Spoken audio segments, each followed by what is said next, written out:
man's dead. Must have been a hell of a shock." "Yeah," said Allberg. He took a bite of his hamburger, leaning over so that his plate would catch the drips. "This is delicious," said Gillingham, slowly and solemnly, looking into his spinach salad. Then he sighed and sat back. "Helen Mitchell saw my wife, Marjorie, the other day. My ex-wife, I mean. She says she's lost 30 pounds and dyed her hair. Blonde." Allberg was instantly irate. "Speaking of Helen Mitchell, what the hell do you think you're doing, foisting her off on Cassandra?" "Foisting her off? Cassandra's her daughter, for God's sake." "We were supposed to go away," said Allberg sullenly. Gillingham started to grin. "Oh, my. To Victoria, I bet." "Yeah, that's right. Thanks a hell of a lot." He took another bite of hamburger. "Marjorie's probably getting married again, to an accountant." "Your mind is going, Karl," the doctor said calmly. "Marjorie would never in a million years marry an accountant." He brushed fastidiously at some grains of salt sprinkled on the oilcloth that covered the table. "You can't keep Zoe Strachan from burying her brother, you know, just because there's a kid in her house that you don't think ought to be there." Allberg put the hamburger down. "I've got a real uneasy feeling." Gillingham snickered. "What is that, a cop's instinct? Kind of your gut reaction sort of thing?" Allberg leaned his elbows on the table. "When I talked to you this morning, you said something about Strachan not being drunk after all." "That's right. He'd been drinking, all right, but he wasn't drunk." Allberg sighed and pushed his plate aside. "I've got a serious problem here. I think you're full of crap about the wounds. Not the right kind of wounds. What the hell does that mean?" He held up his hand. "Just shut up, okay, until I'm finished. Okay, the guy falls down the stairs. He breaks his neck. He dies. These things happen. She tells us he was drunk. That makes sense. But now you tell me he wasn't drunk." He shrugged.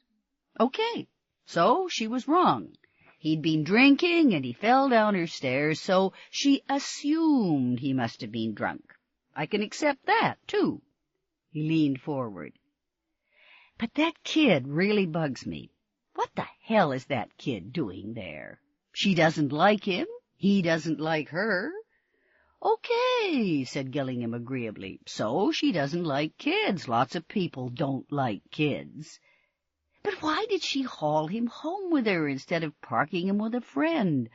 A 9-year-old boy, he's bound to have friends he could stay with, people he knows. I just can't figure out why she brought him home with her."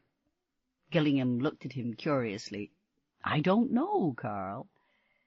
"She's got a hell of a temper," said Allberg softly. "Are you worried about this kid?" said the doctor after a minute. "I mean, do you think she might hurt him?" "I don't know," said Allberg slowly, "but I do know that he's scared of her."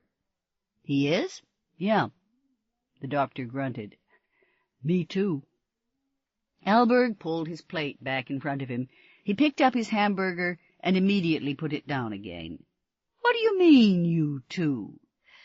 "She's colder than a dead fish, that one, standing at the top of the stairs and laughing like she did." Gillingham shivered. "She was nervous," said Allberg irritably. "People react strangely in crises. Jesus, you of all people should know that." He picked up his hamburger again, and this time he took a large bite. Gillingham, munching on spinach, watched his friend closely. Allberg ate a French fry, but it tasted like cardboard. "We don't have grounds for an inquest, do we?" Surprised, Gillingham shook his head. "Nope." "I didn't think so." Allberg slumped back in his chair. "I sure wish I could keep things on hold for a few days, see if I could get a few answers." Gillingham thought for a while. "She's a foxy lady, isn't she?" he said. Allberg raised his eyebrows. What? Who? Colder than a dead fish, like I said. But sexy, said the doctor. Very, very sexy. What are you getting at, Alex? Maybe you're overreacting. What the hell are you talking about? Gillingham pointed at him. That's what I'm talking about. You getting all agitated. He shrugged. So, you want to jump on her bones. So what? So does Sanducci. So did the ambulance guys. You can feel carnal urges and still be a policeman, you know. That's all I meant. Allberg glowered at him. You need a couple of days, Gillingham said thoughtfully, to sniff around. Satisfy your cop's curiosity. Convince yourself you've done your job. He nodded to himself. We can get you that. Sure we can. How? Said Allberg suspiciously. Gillingham beamed at him. We bluff, he said. This is not sounding good. You go back out there, said the doctor, and tell her there's some inconclusive findings. Yeah. He leaned forward, all business now. Okay, here's my official word, Karl. Are you ready? Go ahead. Okay. There's been some inconclusive findings. Staff Sergeant, in the autopsy I performed on the body of the poor soul who plummeted down that Strawn woman's basement steps, I need some more time to firm things up, let's see, to complete your work, said Allberg helpfully, which lies in the area of medical jurisprudence necessary to the right and proper establishment of the cause and circumstances of the death. I couldn't have put it better myself. Gillingham sat back and folded his arms. That ought to give you a day or two. She might be a tad upset, but what the hell? Tell her I'm going to make sure the process of decay don't get a good grip on him. Chapter 36. When Allberg left her house that morning, Zoe went into her bedroom and changed into jeans and a sweatshirt. She hung up her black skirt and put the green sweater, carefully folded, in a drawer in one of her bedroom closets. Then she went next door to the spare room. I'm going out for a run, she said to the boy, who watched her, big-eyed, from the bed. I'll be gone for 25 minutes. How long do I have to stay here? Why did you turn this off? Zoe switched on the TV set that stood on a low chest of drawers facing the bed. I don't know how long you have to stay here, she said, and left the room. It was still raining, but Zoe didn't mind the rain. She walked briskly down the driveway in lieu of warming up, and when she reached the highway, she began to run. For the moment, I shall put that child from my mind, she thought, and when I've finished my run, then I'll decide what to do about him. Cherniak, the family lawyer, would have called the grandparents by now. They could be expected to show up in Seashelt eventually, but there wasn't anything she could do about that. She told herself that it wasn't anger she felt. She had gotten her anger under control years before. She was frustrated, that was all. And who could blame her? No wonder she felt frustrated, with that Mountie poking around disguised as an ordinary person, asking all kinds of questions that were none of his business, and then having the monumental effrontery to prevent her from burying her own brother. She wondered if he was going to continue to be a problem, that Mountie. She was running much faster than usual, virtually pelting along the highway. With an effort she slowed to a jog. Wearing herself out wouldn't accomplish anything except to give her a stitch in the side, which would just make her more irritated. If she'd been able to follow her plan, she wouldn't be in this mess. If things had gone according to plan, she'd have her scribblers now, and Benjamin would be lying in pieces at the bottom of the cliff. This way, though, what a mess, thought Zoe, disgusted. What a blunder! His death half accident and half not. Things had to be planned in order to be made to work. If she'd learned anything in her life by now, she'd learned that. Yet in only a minute, no less than a minute, in seconds, mere seconds of reckless impulse, she'd endangered everything that was important to her. She was extremely frustrated, extremely irritated with herself. But that, she told herself, was wasted energy. Time spent in regret was always time spent inefficiently. Zoe ran, slowly, steadily, and she thought about her life and how to protect it. She had driven into Seashell on Monday to call Edward Cherniak. It was the first time she'd wished she had a phone of her own.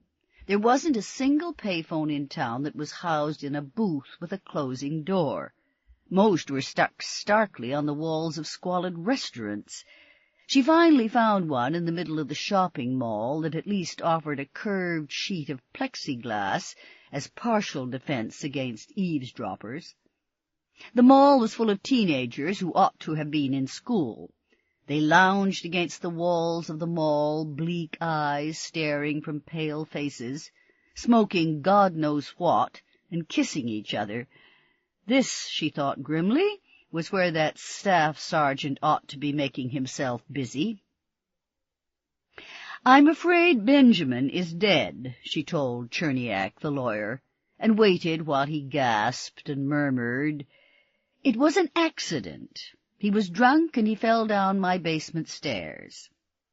She waited again through the lawyer's expressions of shock and sorrow. She noticed that several of the teenagers slumped around the vicinity of the telephone wore sharp-toed black boots that looked to be at least 3 feet long. "Where's the boy?" said Edward Cherniak. "How is he?" "He's with me." "Has Benjamin got a burial plot?" Cherniak said, "Yes, right next to Lorraine." "Good. I'll let you know as soon as they release the body so you can make the arrangements." The lawyer began to protest. "Oh, for heaven's sake, Edward. Surely it's one of the things a lawyer does.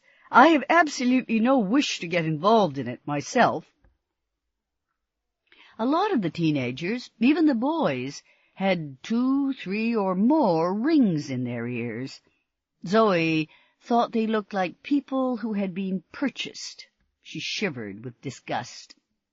"Have you got his will?" she said. "Yes, of course." "What's in it?" "You know I can't tell you that, Zoe. I can't remember, anyway. Except that he wanted Peter and Flora Quenneville to have custody of the boy." "That's fine with me," said Zoe. "I've got another question for you, Edward." "Of course."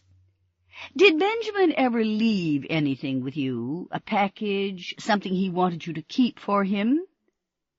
Portions of the teenagers' heads were shaven, and the hair that remained was dyed bizarre colors like fuchsia and lime green and lifeless black. "A package," said the lawyer. "No, I don't think so." "No, I'm sure of it. Why?" "Has he got a safe deposit box somewhere?" "I have no idea, Zoe. Why?" "He had something of mine. I want it back." She'd hung up then and placed another call, this time to Benjamin's West Vancouver bank, where her brother had a safe deposit box, all right. But there was no way they were going to let her see what was in it. Furious, she crashed the receiver down onto the hook and whirled away from the phone.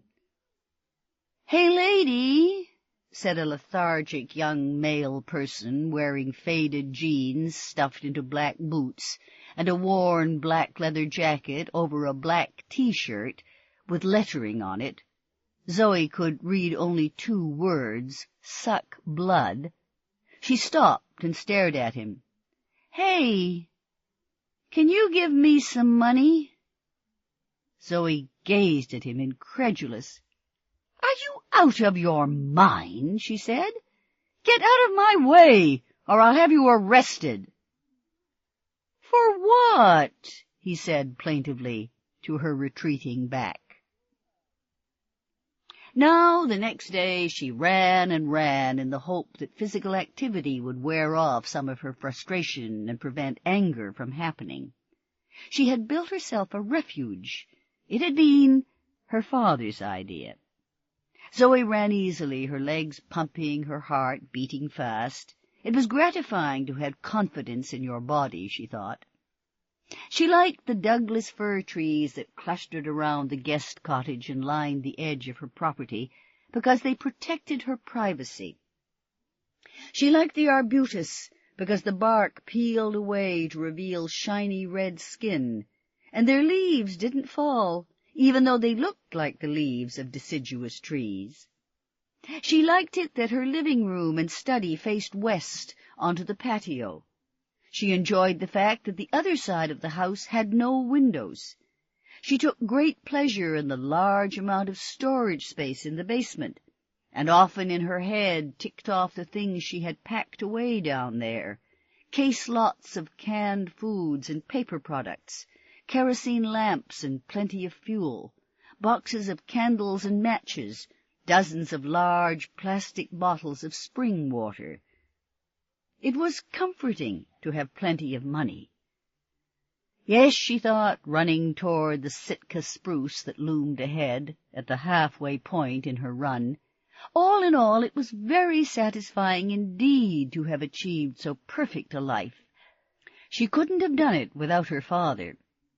She reached the spruce tree, pressed the palm of her right hand against its trunk, then pressed the palm of her left hand there, and then she turned around and ran back toward her house. Her father was a geologist and had made some shrewd mining investments, but the thing that brought him real wealth was his own mine, Great North, which he bought and developed over more than 10 years with his 2 brothers, who were also geologists. By the time she graduated from high school, Zoe knew that her financial future was secured. Her father had made it a point to assure her of this, and later she realized why, and understood that she had been fortunate in her parentage. She was indisputably intelligent and capable of working hard, but she was also quickly bored, and when she was bored, hard work was impossible. She entered university but dropped out before Christmas in her first year. She then had a succession of jobs but couldn't keep any of them, didn't want to keep any of them. Her parents, especially her mother, complained about this, but continued to support her. They refused to support her in her own apartment, however, until she became 21. Zoe knew that if she hadn't been able to depend on her father for money, she would have had to figure some way to steal.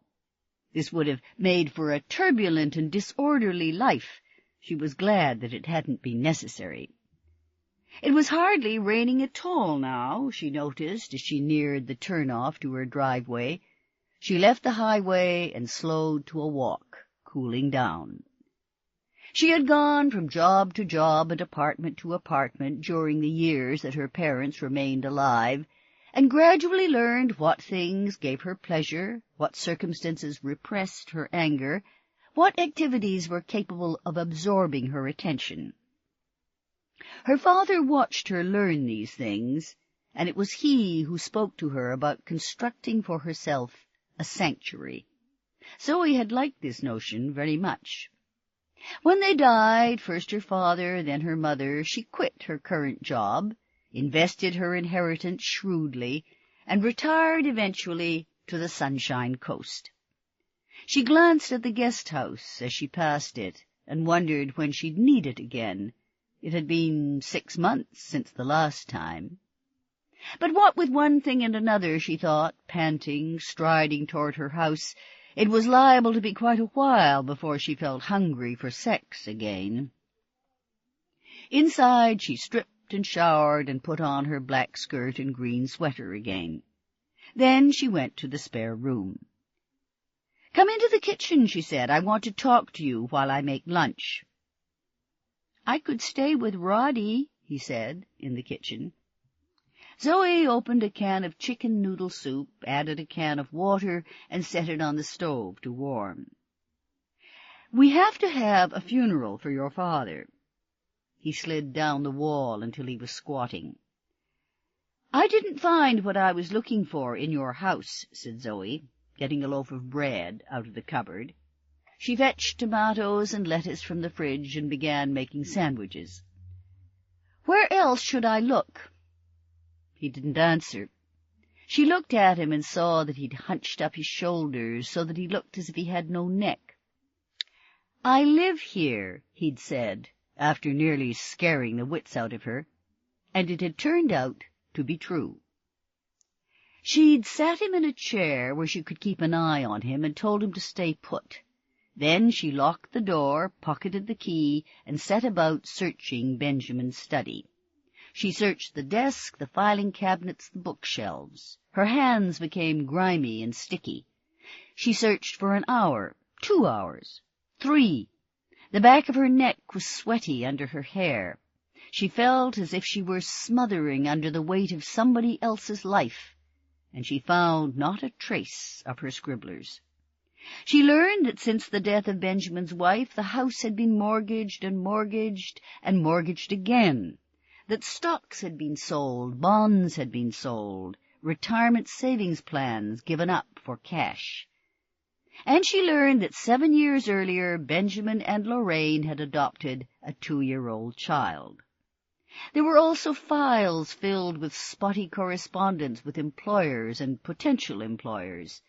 Benjamin had been working for the same firm for 4 years when the adoption was approved, and remained with the company until a year after Lorraine's death, when he'd been, regretfully, dismissed because of chronic absenteeism. Since then he'd had several jobs and lost them all. The most recent letter in the file, though, was only a few months old. It welcomed Benjamin to a firm of chartered accountants, located in an address at the corner of Burrard and Hastings. "Your father had a new job," Zoe had said to the boy sitting in the chair. He nodded. She'd stood up then, stretching, and looked at her watch.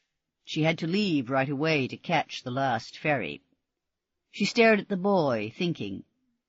"You'd better come with me," she said abruptly. "I could stay with Roddy," he'd said. And now he was saying it again. "I told you," said Zoe, slapping the tomato and lettuce sandwiches together, "we have to have a funeral for your father." "When?" "Soon." She poured herself some coffee, put the plate of sandwiches on the table, and ladled chicken soup into bowls. "Sit down," she said. "Eat lunch." Kenny sat down. He cringed when she set the bowl of soup in front of him. "For heaven's sake, what's the matter with you? Did Benjamin beat you or something?" He shook his head. "Then stop that damned flinching. Eat." Zoe picked up a sandwich. "I was looking for something very important," she said to the boy. He had pale brown hair and large hazel eyes, and he was thin. A homely child, she thought. She didn't like the way he kept looking at her, hardly blinking, as if any second she might pounce on him. "It's something that belongs to me," said Zoe. She took a bite of the sandwich. "Your father borrowed it," she said, her mouth full of white bread, margarine, mayonnaise, tomato. "I want to get it back." She dabbed at the edges of her mouth with a paper napkin. "Eat," she said to the boy, who hadn't moved. She waited until his hand crept across the table and took hold of a soup spoon. Then she waited some more, until he'd eaten several spoonfuls. She nodded, relieved. She couldn't have him starved to death, after all, right here in her house. "Scribblers," she said. "That's what I was looking for." Kenny bent his head and continued spooning the soup into his mouth. "Don't slurp," said Zoe. "It's very rude." He ate rapidly, shoulders hunched. Zoe watched him, thinking. She reached out and grabbed his shoulder. "Look at me." Kenny shoveled more soup into his mouth. The spoon scraped against the bottom of the bowl. Zoe shook him, and he dropped the spoon. "Look at me." He looked at her, not into her eyes, but at her mouth. "You know about them." He shook his head, staring at her mouth. "You do," said Zoe softly. "You do." Both of them heard the sound of automobile tires crunching the gravel outside Zoe's front door. Chapter 37. The door was flung open wide, and Zoe Strachan stood there glaring at him. "Hey," said Allberg. He lifted his hands, palms out. "Whatever it is, I didn't do it." She made an effort to relax. "Hello again, Staff Sergeant," she said. "I've spoken to Dr. Gillingham." "Good. But he can't release the body just yet. I'm sorry." She looked at him steadily, and her cheeks flushed the palest pink imaginable. It was almost imperceptible, but he thought he could feel the surge in her blood pressure. "May I come in?" said Allberg. "I'll try to explain." Yeah, right, he thought. It had been dawning on him for some time that he had not sufficiently prepared himself for this conversation. "Where's the boy?" he said, as he followed her to the living room. "He's in his room." She sat in the black leather chair near the window. She didn't look very hospitable. It would have been better, he thought, if she'd had a phone. "I wouldn't want him to hear us," said Allberg. "He won't hear us. He's watching television." Allberg sat on the sofa. "There are the autopsy results are inconclusive," he said. He was appalled to realize that the palms of his hands were sweating. "I find that extremely hard to believe," said Zoe. She crossed her legs. "The man fell down the stairs. He struck his head on the concrete floor. He died. There was nothing inconclusive about it. I was there." Allberg glanced into the hall, but he couldn't see the door to Kenny's room from where he sat. "The boy is very upset," said Zoe Strachan, "and you're not helping matters any. He can't even begin to recover until there's been a funeral." Her cheeks had grown more pink, and her eyes were bright. "The problem is, he's thinking about asking for an inquest," Allberg said quickly, before he could change his mind. "Dr. Gillingham is." She stared at him, astonished. "What on earth for?" "Well, he has some questions." Allberg stood up, his mind racing in fruitless circles. "This is very difficult, Miss Strachan." She watched him. "I can't imagine why." "The alcohol content in his blood was negligible," said Allberg, blundering on. "That is to say, he wasn't drunk." His mind was hollering at him to get out of there fast, stop babbling, and get the hell out. "Well, really," said Zoe. She stood up. "Who's in a better position to know whether he was drunk or not, some doctor who never met the man alive, or the person who was there when he died?" "I'd have to go with the doctor, ma'am," said Allberg. He felt completely unnerved. It was humiliating. Hands on her hips, she gave him a hostile look. "What are you saying, Staff Sergeant? Do you suspect me of murdering my brother?" Allberg tried to think, distracted by her body, by her presence, by the sweat that was now breaking out under his arms. "What I'm saying, what the doctor suggests as a possibility—" He didn't have the faintest idea what was going to come out of his mouth next. "And it's only a possibility, remember." Frantically he tried to recall whether Gillingham had in fact suggested anything useful at all. "What the facts suggest, you see, is that since he wasn't intoxicated, perhaps then he didn't fall. Perhaps instead he pitched himself down the stairs on purpose," said Zoe, incredulous. "Well, now," said Allberg, "not exactly. No." "Do something, for God's sake," he told himself. "Get on the offensive."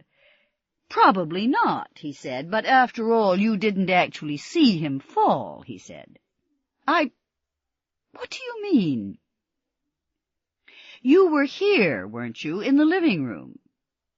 "Well, yes, but—" "And you heard a crash?" "Yes. Now, he went downstairs for a bottle of wine, is that right? That's right. What the hell was he doing? This wouldn't accomplish anything. It was too easy to explain away. Allberg, he thought, furious, you are an idiot. Did he fall on his way down, he said. He certainly didn't fall up the stairs, Staff Sergeant. I mean, said Allberg, did he fall when he was going down or when he was coming up? I haven't the faintest idea. Think about it, he said. How much time elapsed? He left the living room, you heard a yell. How much time passed in between? She stalked over to the window and stood with her back to him, looking out at the gray, drizzly day. I do not understand why you insist on making things difficult for me. There was a bottle of wine on your kitchen counter, said Allberg. There, he'd said it. Why was there a bottle of wine in your kitchen? He said gently. She turned to face him, taking her time. She tilted her head and looked quizzical. He couldn't tell. He didn't have a bloody clue what was going on in her head. I don't understand the question, she said. Your brother went down into the basement to get some wine. He wasn't going to get a damn thing from her, but there was a bottle already up here in your kitchen. Was there? She walked past him, back to the black leather chair. She walked so close to him that he felt the air stir. He nodded. Unless that was the bottle he went down to get. He watched her, thinking about this. He felt boundlessly patient. But that wouldn't make sense, would it? She just looked at him, still thinking. If he fell on his way down, he wouldn't have had a bottle. Zoe nodded slowly. If he fell on his way up, the bottle would surely have broken. She nodded again. So, you see my problem. Oh, I don't think it's a problem, Staff Sergeant, she said. There's a very simple explanation, actually. He nodded. Okay. I forgot, that's all. I forgot there was a bottle in the kitchen. She pushed her hair away from her temples. I am a forgetful person from time to time. Allberg looked into her face and saw blue eyes and pale, smooth skin and a luscious mouth, and he knew that she was lying. He was filled with relief. He gave her a sunny smile. I'd like to see Kenny now, please. Zoe clasped her hands in front of her and called loudly, Kenny! She watched Allberg closely, curiously, while they waited for the boy. He stood up when Kenny sidled into the room and held out his hand. Hi, Kenny, he said. The child hesitated, then awkwardly shook hands. Sit down. The boy sat on the edge of the wing chair near the doorway to the hall. Do you think we could have some coffee? Allberg asked Zoe. This isn't a social occasion, she snapped, and I'm not anybody's waitress. This won't do, thought Zoe, horrified. Where was her self-control? She couldn't afford to lose control.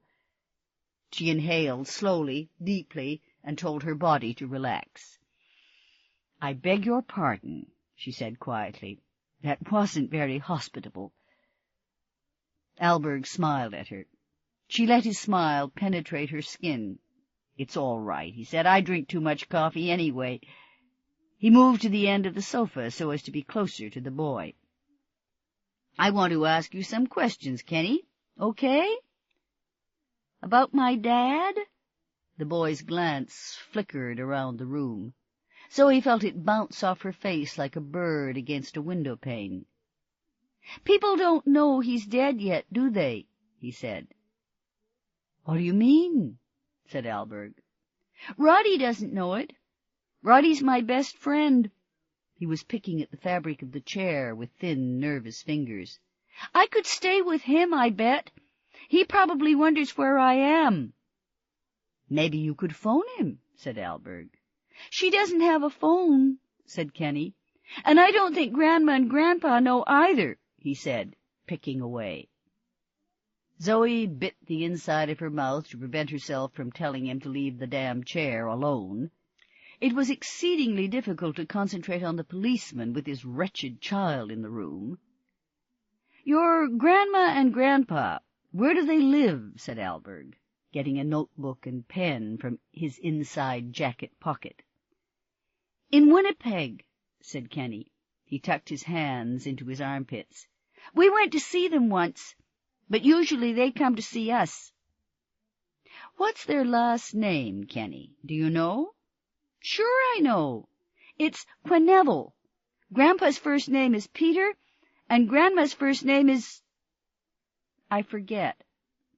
"I'll phone them from the police station," said Allberg. "I'll phone Roddy, too, if you like." "Yeah, that'd be good. I know his number. I phone him all the time." Allberg wrote down the number in his notebook. "I'll do it right away," he said, "and I'll come back tomorrow to give you a report." Kenny stood up. "I could go and stay with him. Maybe his dad would come and get me." "Maybe you can do that after the funeral," said Zoe. She turned to Allberg and offered him a faint smile, but she felt awkward, uncertain.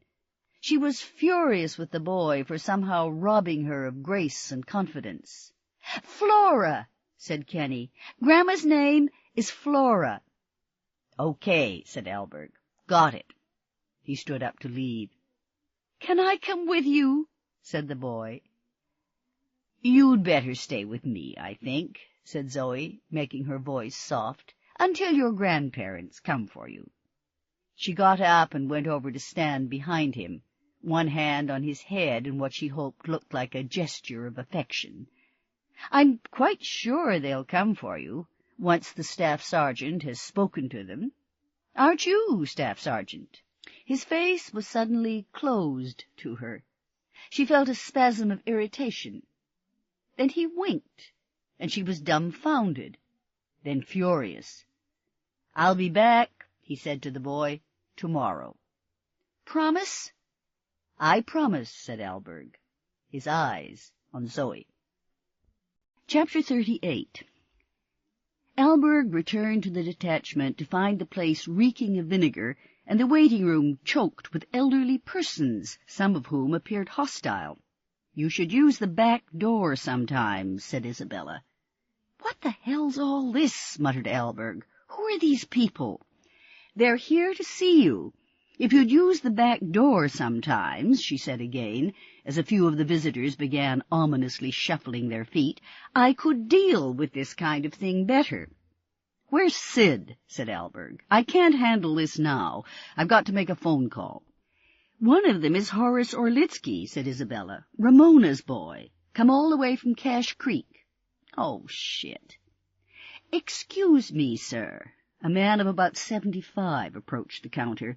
He was white-haired and elegant and reminded Allberg of the late Duke of Windsor. "These ladies and gentlemen are a delegation from the seniors. I'm their spokesman. Bernard Rundle." He held out his hand. "It's about Mrs. Orlitsky." "Good to meet you, Mr. Rundle," said Allberg, shaking hands. "Excuse me for a minute." "Isabella?" She followed him into his office. "Isabella, damn it! You're supposed to have gone home by now. Instead of that, you've been doing the damn blinds again. The whole place stinks of vinegar." "That's right. And the windows. I also gave your desk a good polish. But we have somebody else to do the cleaning around here. You weren't hired as a damn cleaning lady." "It seems to me," she said sharply, "you ought to put your mind to those folks out there, instead of to who's a cleaning lady and who's not. They're worried about Ramona just like I am. So they come to find out from you what's going on. What do you plan to tell them, anyway?" "I told you, for God's sake, I can't deal with this now. I've got to make a phone call." Isabella hesitated. "It's better when I'm here," she said quietly, "right on top of things, keeping myself busy." Allberg sighed. "I know, Isabella, I know. How long have they been waiting?" "The old people just got here not 10 minutes ago. Horace Orlitsky's been in and out for the past hour." "Okay, send him in. And then Mr. Rundle. If Sid shows up, I want to see him, too." Horace Orlitsky was a tall, balding man in his early 40s, with a cherubic face and soft, puffy hands. He wore a plaid blazer over navy blue trousers. "My sister Martha and we're going to hire us a P.I., he told Allberg. "A what?" "A P.I., private investigator. We want to get this thing settled, once and for all." "What thing is that, Mr. Orlitsky?" "It's my understanding a body could be swept away by the tide, buried by a mudslide, any number of things. You're not going to come across it in the normal course of events." "Excuse me, are you talking about your mother?" Orlitsky nodded. "She can't be declared legally dead, it's my understanding, until a certain amount of time has passed." "Right. So we're going to hire us a P.I., and he's going to find the body, put our minds to rest. Who can you recommend?" "Who can I recommend?" "Money. It'll cost us. We know that." "Let me get this straight. You want to hire a private cop to find your mother's body?" "That's it. You got it." "What if he finds her alive?" "Pardon?" "What if she isn't dead?" Orlitsky shook his head. "I don't follow you." Allberg stood up, went to his door, and opened it. "Isabella!" he hollered. He turned to Horace Orlitsky. "I don't know any P.I.s, he said. "Try the Vancouver Yellow Pages." "But, Mr. Orlitsky, you look for your mother dead, we'll go on looking for her alive. Isabella!" Orlitsky scooted off, muttering imprecations, and Isabella appeared with Bernard Rundle in tow and Sid Sokolovsky trundling along behind. "Sid," said Allberg. "Good. Mr. Rundle, I tell you what, you'll be better off talking to Sergeant Sokolovsky here. He's in charge of the case. Sid, this is Mr. Rundle. He represents some of Ramona's friends. They're anxious to know how things are progressing. Would you fill him in?" Alone in his office, he closed the door and called Gillingham. "Those wounds on Strawn," he said to the doctor, "the head, the gut, could either of them have been inflicted by a bottle, a wine bottle?" Chapter 39. "I've got some business to do today," his dad had told him, "and I might be late getting home." "Is it your new job?" said Kenny. His dad put on that big smile that Kenny loved. "No," he said, reaching over to mess up Kenny's hair, "it's something else." His dad had said he'd be back by dinner time, and he was. He was feeling really good when he got home, too. For supper he made Kenny's favorite thing, macaroni and cheese, and a salad, and he sent Kenny to the store on his bike to get some buns. His dad got kind of drunk on the wine he drank with his dinner, but not a lot drunk, and he stayed happy and boisterous, which made Kenny feel good. After Kenny had been in bed for a while, he heard a tap on his door. It opened a little bit, and his dad said, "Ken, you awake?" He came in and sat on the edge of Kenny's bed. "Things are going to be a lot better from now on," he said, pulling awkwardly at the comforter, trying to get it up over Kenny's shoulders. "I've been worried about money, you know." Kenny nodded. He knew all right. "But everything's going to be okay now." His dad patted Kenny's cheek. "We're going to be rich again." He got up and sort of staggered and held onto the edge of the doorway and laughed. "Been too deep into the old vino," he said. "But that's going to be okay too, Ken," he said, sounding serious, church-like. He put his finger across his lips. "Shh! I want to show you something. Don't go away." He went down the hall toward his bedroom. Kenny put his hands behind his head and waited. After a while his dad came back, and he was carrying something. He sat down on Kenny's bed again. "See these?" Kenny watched his dad pull 3 small, dog-eared exercise books, one yellow and one red and one blue, out of a brown envelope. The covers had faded, and the corners were scrunched. "They don't look like much," said his dad, "but they're worth a lot of money, Ken, a whole lot of money." He squeezed his eyes shut tight, and his mouth too, and his whole body shook for a while, trying to hold in his laughter. After a minute he kind of relaxed and sighed and opened his eyes. "I want you to look after them for me for a while, a few days." He stood up, groping for the wall. He leaned against it and looked around Kenny's room. "Where's a good hiding place, Ken?"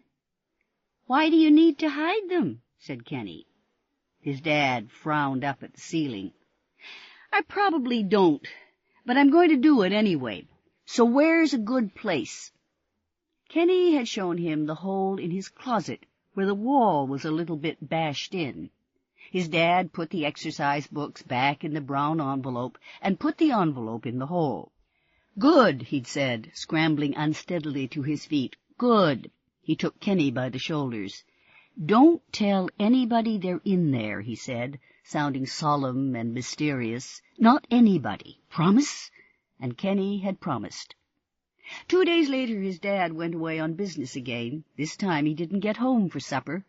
Kenny waited and waited. He waited all night long and into the next day, and his dad didn't come and he didn't phone. Nobody phoned, and Kenny was scared to use the telephone in case his dad tried to call, and he was scared to leave the house and scared to stay, but he stayed anyway, waiting for his dad, and his dad didn't come. But then his Aunt Zoe did, and she told him that his dad was dead. At first Kenny didn't believe her, but then he did. When she told him to pack his pajamas, he did. He packed them in his gym bag along with some other stuff, and he looked around for a photograph of his dad to take with him, but he couldn't find one. He put on his oversized ski jacket with all the big pockets, and into one of the inside pockets he put the brown envelope, because he couldn't leave it behind in case somebody, a prowler or a thief or just somebody like a bad kid, got into the empty house and found it. That had been days ago. Kenny didn't know why he hadn't told his Aunt Zoe right away at lunchtime that he had what she was looking for. Because she scared him, that was why. Partly why. He waited long into the night until he was absolutely sure there wasn't a single sound happening anywhere in the house. Then he got the flashlight from his gym bag and the brown envelope from his pocket, and he climbed into bed, pulled the covers over his head, and slid out the exercise books. He opened the one on top, and the first thing he saw, printed in big letters, was his aunt's name. Kenny began to read. Chapter 40. Early Wednesday morning, Ramona pulled the curtain back and looked outside into fog. It swirled lazily around vague, dark, vertical shapes that she knew were the trunks of the fir trees that surrounded the cottage. Her heart gladdened as she peered out into the fog. There was brightness behind it, and when it lifted she knew there would be sunshine. She couldn't see the branches of the trees or the ferns and salal that grew close to the ground, only the dark poles of the trunks, which seemed to emerge out of fog and vanish into fog, as though the trees had no branches and were not rooted in the earth. Ramona heard a vibrant, insistent bird call, one note, sweeping upward, repeated again and again, one voice calling into the fog, maybe seeing beyond it to the sun. She turned from the window and got herself dressed. In the kitchen she made a small pencil mark on the cupboard door, next to 3 similar marks. In this way she was keeping track of the length of her stay. Then she ate 2 crackers and a handful of macadamia nuts, and drank a small bottle of an Australian substance that was apparently watered-down fruit juice. Ramona desperately craved real juice, real fruit. She had even started dreaming about fruit, about golden delicious apples with a pink flush on them, huge navel oranges, thick-skinned, dripping with sweetness like nectar, bananas cool and yielding, not pineapple, too much acid, but nectarines, peaches, strawberries. She clutched the countertop and gave a little moan. She was going to have to get herself some fruit somehow, somewhere, no two ways about it. When she'd finished her breakfast, she crept out of the cottage, closing the door softly after making sure it wasn't going to lock behind her. The air was moist and sticky, and it smelled like spring. Ramona waded through fog into the shelter of the trees.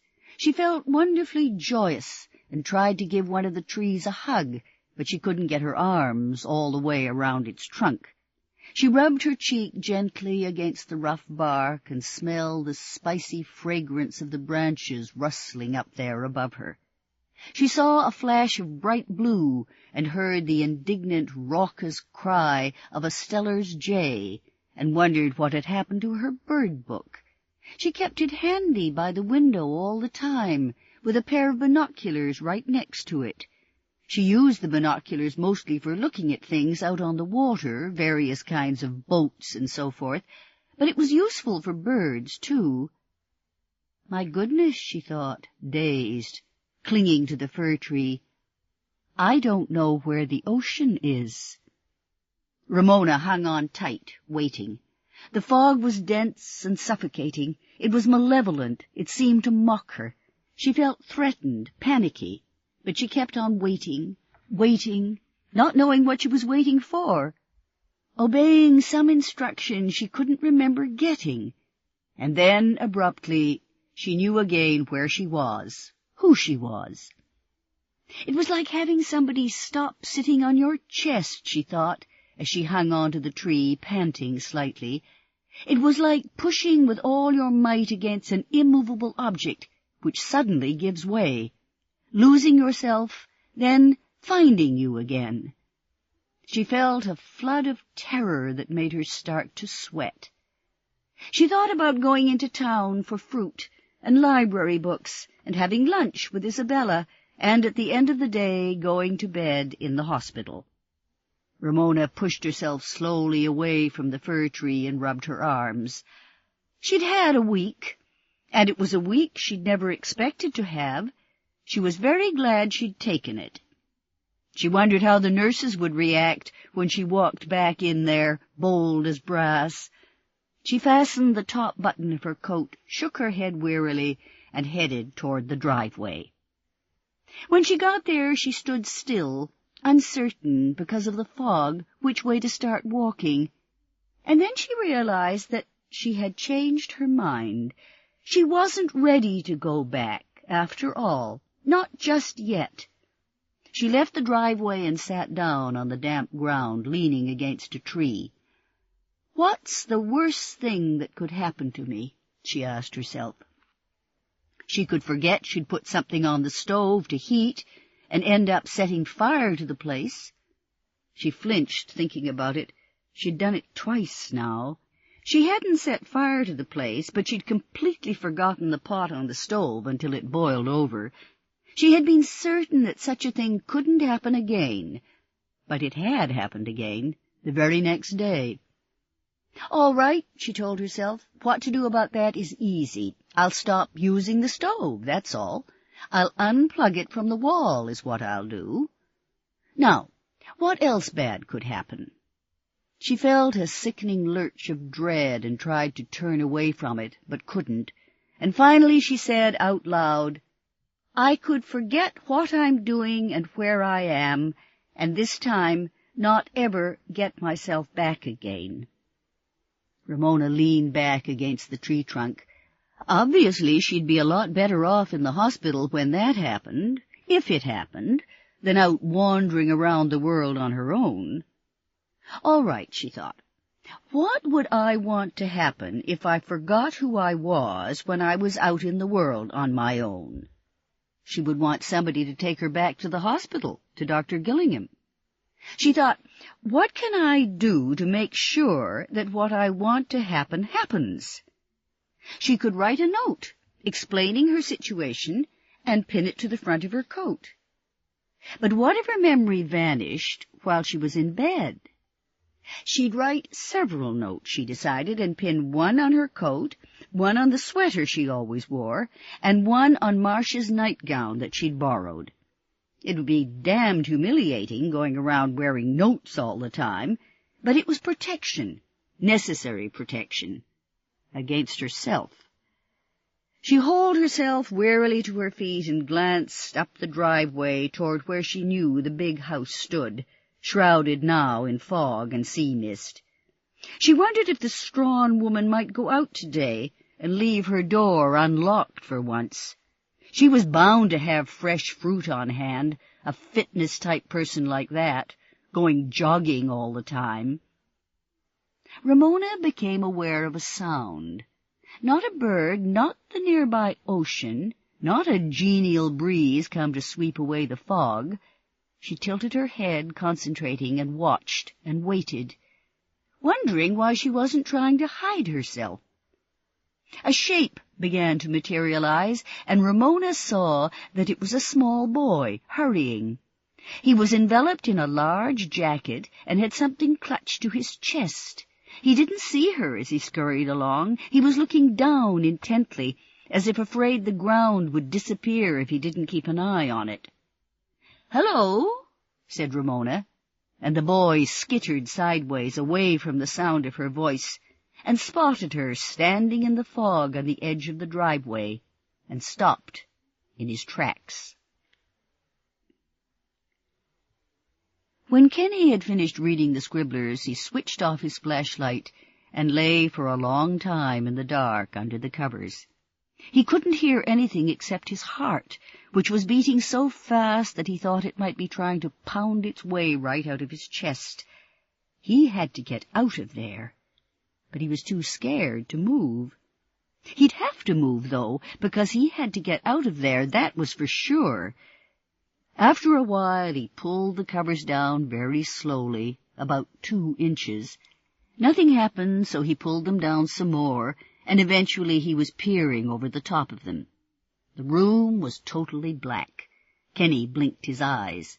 Soon he could see shapes. He held his breath and listened, but he couldn't hear anything except for the muffled sound of the ocean. He wished very much that he could pull the covers back over his head and just stay there, invisible, until his dad came to rescue him. He felt himself starting to cry. "I've got to make a plan," he thought, and remembered the $10 his dad had given him the morning he left.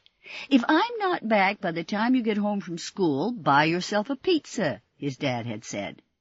But Kenny had decided to wait for his dad before ordering the pizza, and his dad never came, so Kenny still had the $10.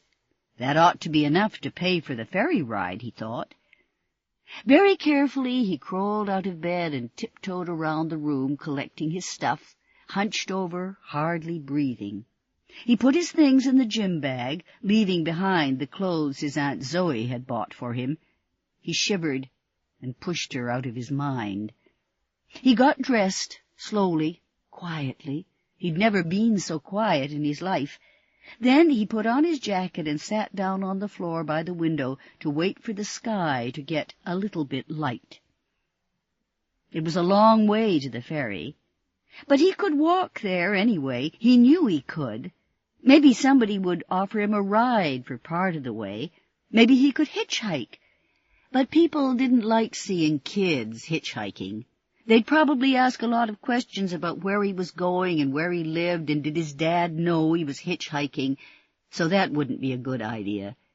But if he was just walking along, looking like he wasn't worried about anything, somebody might stop then and offer him a ride, and since he hadn't asked for it, it would be okay to take it. And when he got across on the ferry to Horseshoe Bay, he'd phone Roddy, and maybe he could go and stay with him. Maybe Roddy's dad would even drive to Horseshoe Bay to get him, because it was a long walk from Horseshoe Bay to West Vancouver, too. Kenny wiped the tears from his face and wished he could stop crying, but at least it was quiet crying. He wasn't making any noise at all. "I didn't mean to scare you," said the old lady. Kenny held on tightly to his gym bag. "It's going to be a nice day," she said. Kenny's eyes flickered right and left. "The fog'll burn away, about noon, maybe sooner." Kenny gave her a quick glance, then looked down the driveway toward where he thought the highway was. "Where are you off to?" she said. "Home." She nodded. "And where might that be?" "I don't have to tell you anything," said Kenny quickly. "That's right, you don't."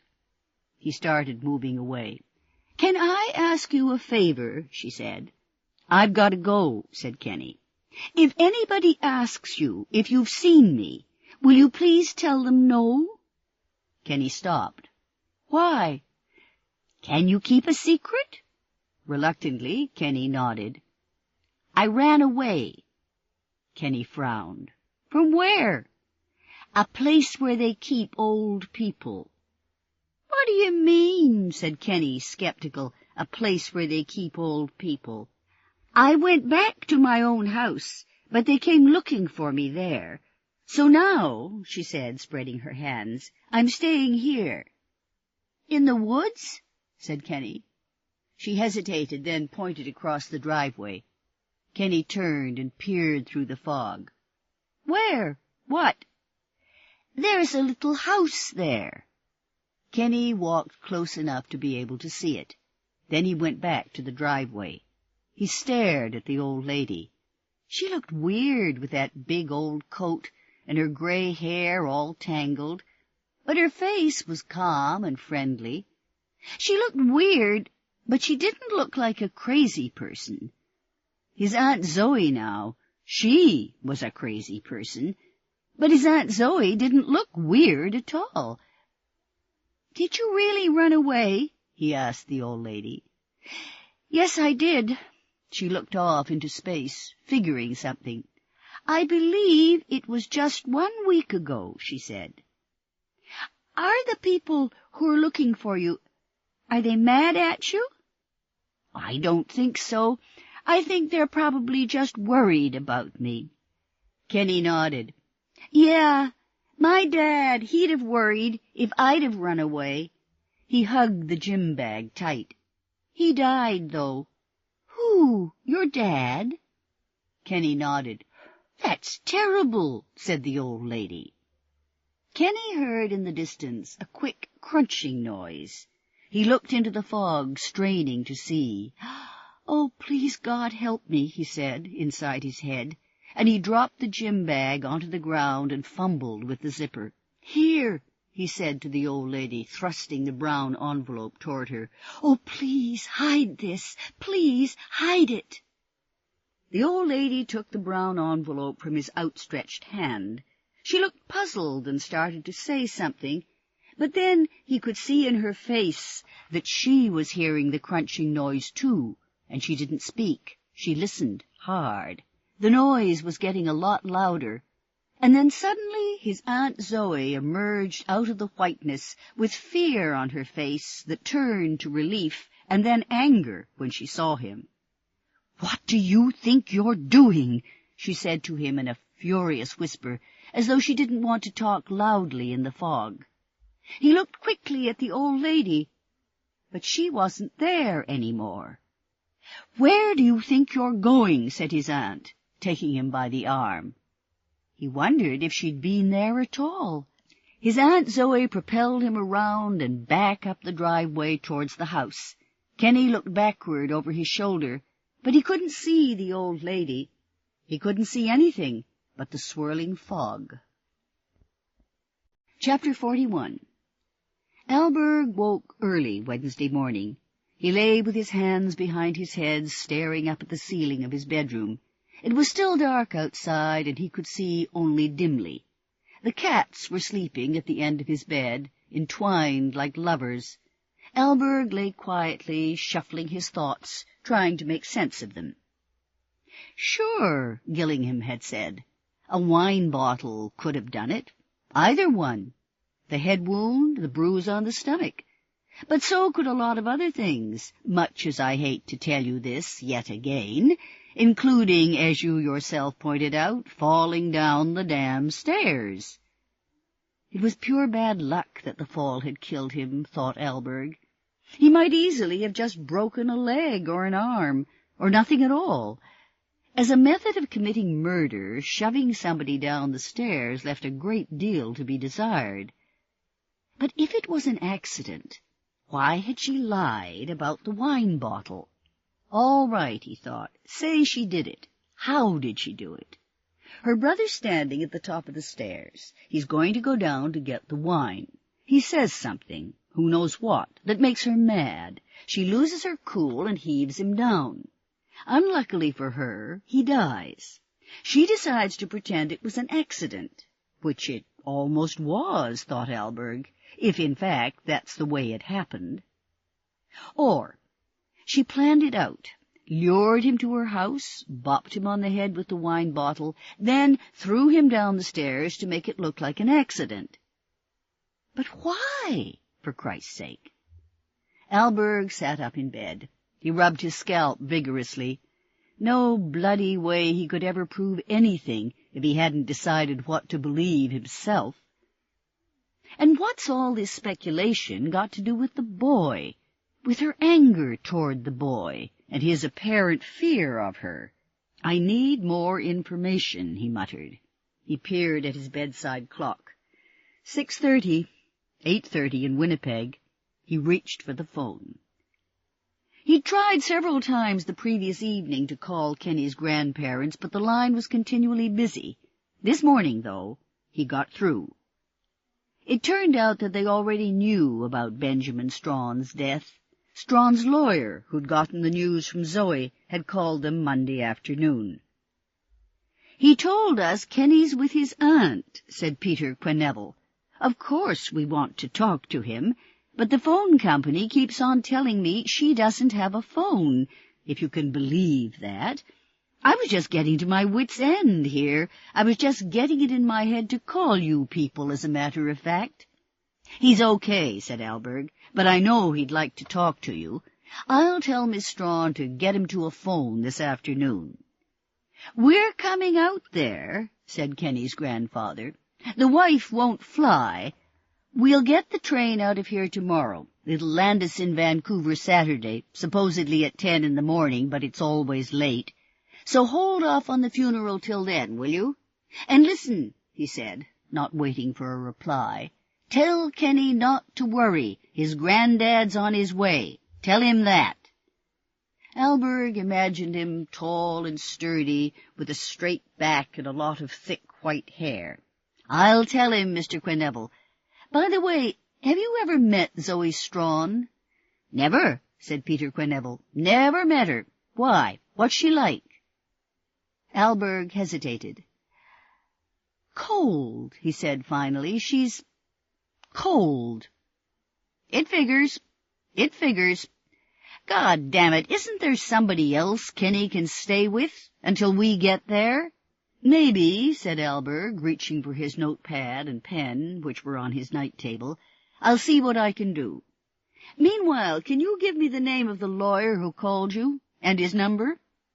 Kenny's grandfather did so. "Thanks," said Allberg. "What can you tell me about the boy's aunt, Mr. Quenneville? Did Benjamin ever talk about her?" He started drawing a picture of a train in his notebook. "Not much, Mr. Allberg." He sighed, and Allberg heard a squeaking sound, probably as Peter Quenneville sat down.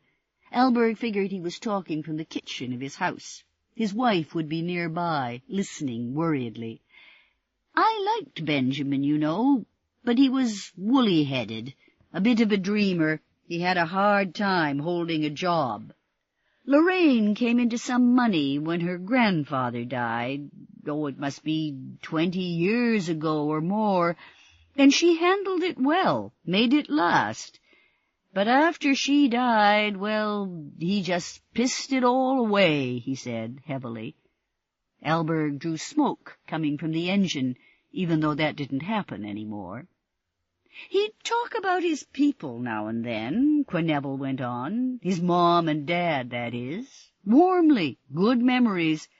But I only heard him mention that sister of his a couple of times, and it was plain as the nose on your face. He was scared of her." Allberg paused in his sketching. "Why?" "I don't know why, man. How would I know? but he sure was. Turned twitchy just saying her name. Never said it unless he was boozing. Just a minute, hold on. He talked with his wife. Flora and I will be bringing him home with us. She wants you to tell him that. The lawyer, he says it's in the will. I'll tell him, Mr. Quenneville. And see if you can get him on a phone to us.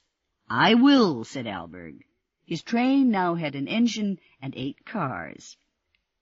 Next he called Edward Cherniak, Benjamin Strawn's lawyer, at the home number he'd gotten from Peter Quenneville. He talked and listened and nodded and added a caboose to his train and listened some more and drew a railway crossing sign in front of the engine. Did she say what would have been in this package? He asked the lawyer. No, said Cherniak, just that it was something that was hers. She sounded angry that I didn't know where it might be. Allberg asked a couple more questions, thanked the lawyer, and hung up. His cats were demanding to be fed, so he got up and did that, and had breakfast himself and showered and shaved. He was moving faster now, beginning to feel excited. He noticed that fog clung to the hillside. He couldn't see the harbor. He could barely see the road in front of his house. As soon as the banks opened, he sat down to make another phone call. Ms. Hawke, my name is Allberg. I'm with the RCMP in Sechelt. You're the manager, right? I need some information, and I wonder if you can help me. A few minutes later, he had arranged to meet Harriet Hawke at her bank in West Vancouver. He peered once more out his front window and noticed with relief shimmerings of sunshine amid the fog. He could be back at Zoe Strachan's house before dinner time, he figured. Chapter 42. There was a lawn chair set up in the yard behind her house, between the house and the sea, and there Ramona found herself about halfway through Wednesday morning, sitting tense and upright, clutching a big brown envelope. She turned to look behind her at the house. What was she doing back at her old house? She looked in front of her where the ocean should have been, but she couldn't see it because of the fog. She could only hear it. She knew it was morning, but she didn't know how she knew that, and she knew that she had something important to do, but she couldn't remember what. She looked down at the brown envelope. She turned it over and over in her hands. The writing on it made no sense to her. Finally she opened it and peered inside and saw 3 exercise books and a note written in pencil on ruled paper. And then memory returned, and she almost wished it hadn't. He hadn't told her not to read them, but let's face it, said Ramona to herself, shivering in the fog. It wouldn't have mattered if he had. She would have read them anyway. She wasn't about to accept a package from a scared-to-death little boy without looking inside it, and having identified the contents as reading material, she wasn't about to not read them. So she'd read them. Right away she'd read them, and afterward she got up from the kitchen table where she'd been sitting as she read, and she felt sick with fear. She tried to distract herself with a huge breakfast. She opened cans of flaked ham, sardines, oysters, and corned beef. She helped herself to Melba toast and wheat thins and some Swedish flatbread. She drank some orange Australian stuff and ate an entire can of peaches. At the conclusion of her feast, she'd felt bloated, dissatisfied, and more fearful and worried than ever. She finally admitted to herself that the police had to have these exercise books, and they had to be told about the boy. It took her a while to figure out how she was going to accomplish these things, and hang on to her freedom, too. Ramona struggled out of the lawn chair and made her way around to the front of the house. How much time had she lost? Too much? Too much? Had she come too late? She held the brown envelope tight to her chest and tried to think. The fog hadn't lifted yet, so surely it had to be morning still. Surely she hadn't missed him. She squatted down and leaned against the fence and squinted into the fog and waited. She waited for what seemed like a very long time. She stood up now and then to ease the cramp in her thighs. Sometimes she sat upon the ground with her legs stretched out straight in front of her until she felt too damp and cold. She hummed to herself and refused to accept the possibility that she might have missed Sandy McAllister. She just kept on waiting, grateful to the fog which was keeping people indoors. And finally she heard him whistling, and just as he emerged out of the fog, she stepped into his path. Sandy McAllister screamed. "It's me," said Ramona. "Sandy, it's me, Ramona." "The whole town," Sandy gasped, "is looking for you. The whole town, Ramona. The police, everybody. Everybody is looking for you. Oh, I found you. Oh. "No, Sandy," said Ramona sternly. "You have not found me. I have found you." She held out the brown envelope. "You see this?" Sandy looked at it.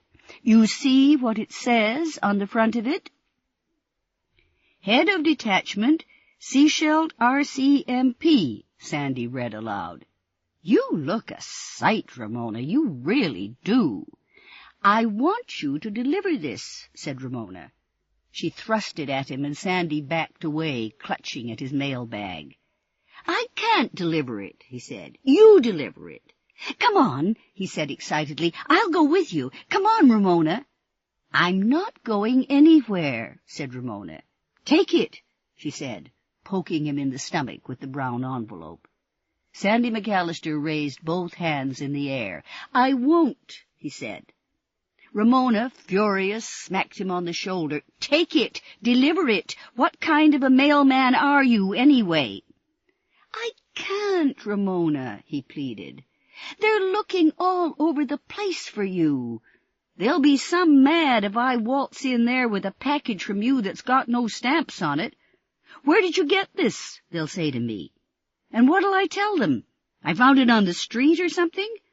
No, I'll say, 'Oh, Ramona gave it to me.' And they'll say, 'So where is she?' And then I'll say, 'Oh, she's in the bush next to the highway.' And then they'll say, 'So don't you know the whole town's looking for her?' And they'll probably throw me in the slammer for obstruction of justice." He stopped, breathless. "See?" Ramona stared at him. She pretended to sigh. "Let me think for a minute," she said. Sandy McAllister watched eagerly as she thought. Finally, "All right," she said. "I give up." "Good," he said. He was beside himself with excitement. "Oh, good, Ramona." "But right now I'm too tired to move, Sandy," she said, leaning upon him heavily. "You deliver this envelope to the Mounties." She handed it to him, and this time he took it. "Make sure it gets to the head man there, mind you. Then you can tell them where I am. They can come and get me." He looked at her, uncertain. "I'll be fine, Sandy," she said. "I'll go on back into my house there and wait for them." He took a reluctant step away from her. "Oh, go on," she said, exasperated, flapping her hand at him. Sandy McAllister backed away into the fog, and when she was certain he was gone, Ramona hurried around the house and headed up the beach for the promontory and the cottage. Chapter 43. Zoe, in the kitchen, turned to see the boy watching her from the hallway. She shook her head, thinking about Benjamin and his second wife going to such a lot of trouble to acquire this child. "It's beyond me," she thought, looking at him, "why on earth they wanted him." "Come in here," she said, pleasantly enough. "I'm about to make your lunch." She sat him down at the kitchen table beneath the small, square window that was set so high in the wall that he couldn't see anything through it without standing on a chair. Zoe looked around the kitchen, frowning. "I can't remember what I'd planned to have." She would prepare the boy's meal and sit with him while he ate it. She preferred to eat alone and would wait until he was back in his room, watching television. I think I was going to cook some pork chops, she said, and scalloped potatoes. She sat down at the table opposite Kenny and smoothed her hand over its surface, first the right hand and then the left, in slow arcs. She did each hand 5 times. "It's important that I find those little books," she said. Kenny didn't respond. "I'm getting very tired of saying that to you." He wiggled on his chair. "I told you, I don't know where they are." She told herself that it was important to think things out slowly and carefully in order to forestall the emotional turmoil in which anger might flourish. "Where were you going this morning?" she asked him. "I told you. I wasn't going anywhere. I was just walking around, exploring." "Exploring? In the fog?" He shrugged. "It was extremely thoughtless of you to leave the house without asking. I was very worried about you." He kicked at the table leg, not hard, but stubbornly. She didn't like his attitude. "I'm responsible for you right now," she said. "You could have fallen on the rocks or into the sea." "I was just looking around." She arched her spine and rubbed at the small of her back with her fists. They were probably in the safe deposit box in his damn bank, she thought. But they might be in the house. They could still be in the house. She might have missed them. It was certainly true that the boy popping up like that had rattled her. "He had hiding places when he was a boy," she said. She laughed. "All over the house he had them." "But how do you know that he even had them? If they're yours, why would Dad have them?" She smiled. "I know he had them," she said softly, "because I saw it in your face." He started to protest. She clicked her tongue and shook her finger at him. "Don't argue. I know what I saw.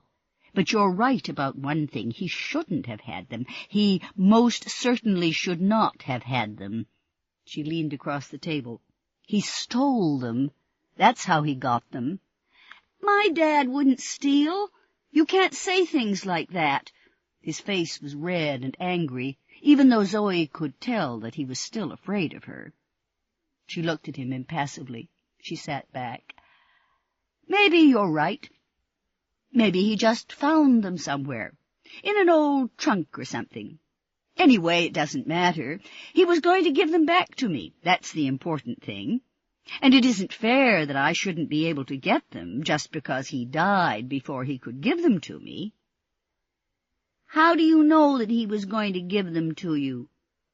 There was a perpetual whine in the boy's voice that grated badly on Zoe's nerves. "Because he said so," she snapped.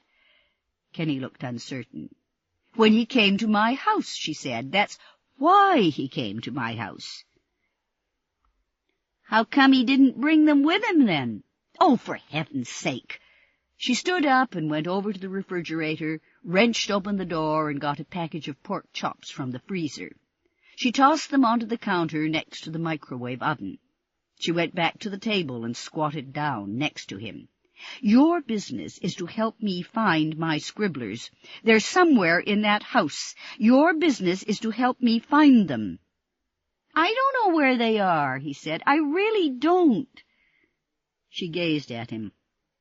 "I have a long-standing aversion," she said, "to children. That means that I don't like them. I could—" Yes, I know. You could go stay with Roddy." She stood up and got potatoes from a drawer in the fridge. "Not yet." "When are we going to have my dad's funeral?" "Ask that policeman next time you see him." After a while she put down the potatoes she was peeling and sat again at the table.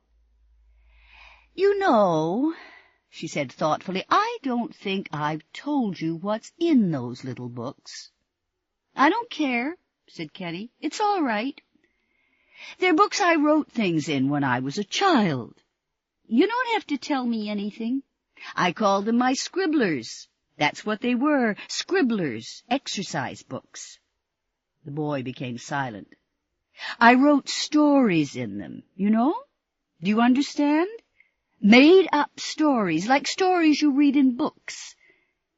He stared at the floor and didn't speak. Not true things, you idiot child. Pretend things, made-up things. Do you understand? She realized she was shouting at him. He looked tense and brittle, and he didn't speak. Chapter 44. By late afternoon, as Allberg was returning once more to the house on the promontory, the whole town knew that Ramona Orlitsky had been found, and lost again. Allberg had spoken to Isabella by phone from West Vancouver, and with Sid Sokolovsky on the radio as he drove up from the ferry at Langdale.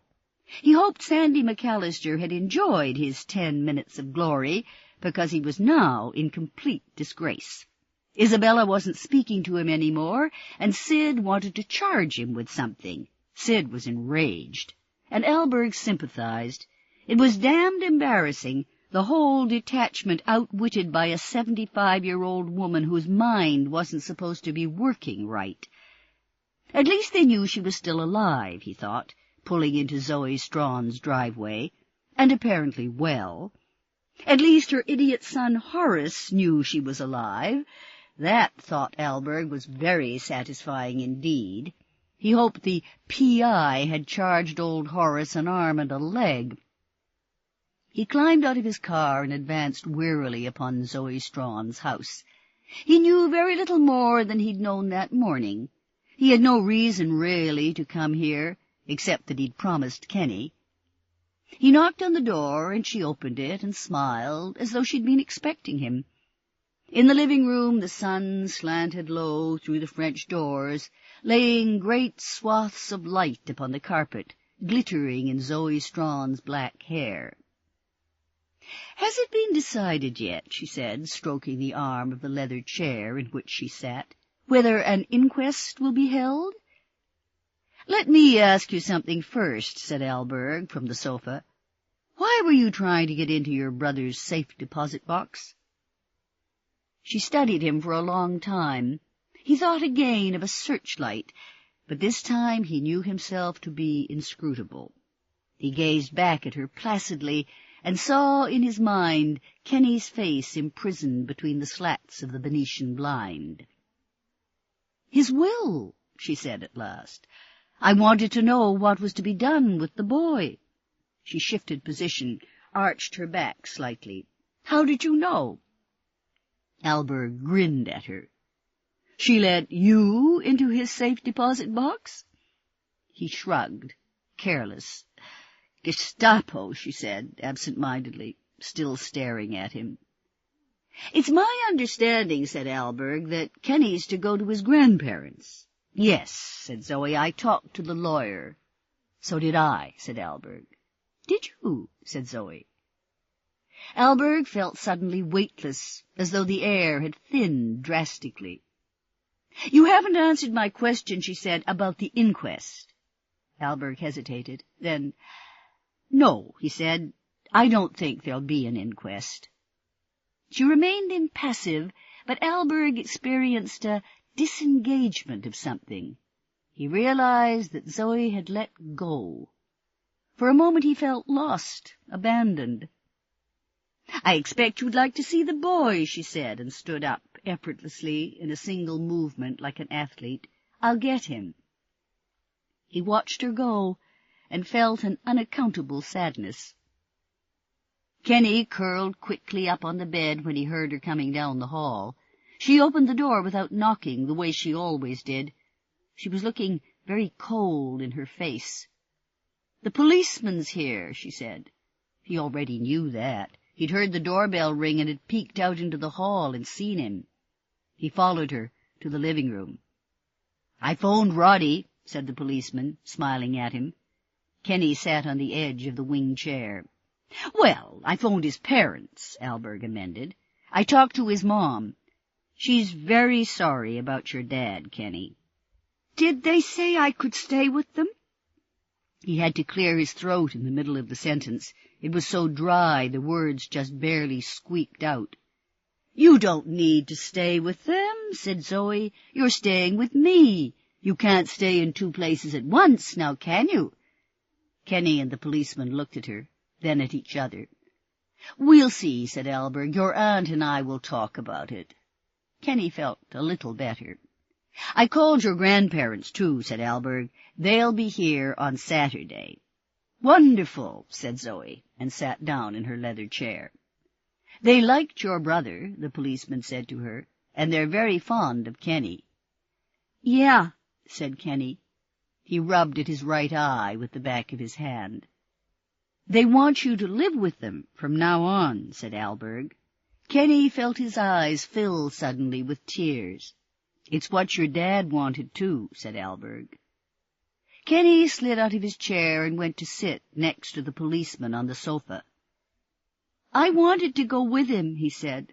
I asked my dad to take me with him, but he wouldn't. He looked quickly over at Zoe, then down at his hands. I guess he didn't want you to miss school, said Allberg. Kenny leaned closer. He didn't want anything bad to happen to me, ever, he said, so softly that Allberg almost couldn't hear. Across the room his aunt stirred in her chair. When did you say his grandparents are arriving, Staff Sergeant? She said. She got up and came over to Kenny and rested her fingers in his hair. It felt as if some flying bugs had landed there on his head. Saturday, said the policeman, looking at Kenny. I've got an idea. They'd like to talk to Kenny, Miss Strachan. Why don't I take him to a phone and let him give them a call? Kenny could tell she was looking down at him, right at the top of his head. When do they leave? She said. Tomorrow, noon, said Allberg. She lifted her hand from Kenny's head, stepped back, and folded her arms. She put a playful look on her face. I don't see why not, she said, and for a minute there was a big surge of happiness in Kenny's chest. And then she said, I'll tell you what. Come for him early in the morning. Take him out for breakfast if you like. Is that okay, Kenny? Said the policeman, looking carefully at his face, into his eyes. Maybe he'd be able to see for himself that it wasn't okay, thought Kenny. Sure, he said. The policeman gave him a one-armed hug around the shoulders. 7 o'clock, then. Okay? Okay, said Kenny. And maybe it would be. Chapter 45. When Sandy McAllister scampered into the detachment Wednesday morning, he dumped the mail on the counter and blurted out the news about Ramona and girded himself for herohood. It was much later in the day that Isabella, tired and distraught, scooped the mail from the counter onto her desk and sorted it. The brown envelope addressed to the head of the detachment had "Personal" written on it in big letters, so she took it into Allberg's office and placed it, unopened, on his desk. Allberg found it there in the evening when he stopped in on his way home from Zoe Strachan's house. There was no return address on the envelope. He opened it cautiously, but found inside only 3 dog-eared exercise books and a note. Please read these, said the note, which was written in pencil on ruled paper, and look after the boy at the Strachan woman's house. Please was underlined twice. Allberg looked again at the envelope. He opened one of the exercise books and felt a lurch in his stomach. Private property of Zoe Strachan. Do not read on pain of death. He called Isabella at home. Where did it come from? He asked. It came in the mail, said Isabella. I don't think so, said Allberg. There's no stamp on it, no postmark. I'm sure of it, said Isabella. It was in the mail. Okay, said Allberg, thumbing through the yellow scribbler. He hung up and found Sandy McAllister's number in the directory, but Sandy either wasn't in or had decided not to answer his phone. Allberg began to read. A half-hour later he put the exercise books and the note back into the envelope. With the side of his hand he pushed the envelope to the edge of his desk.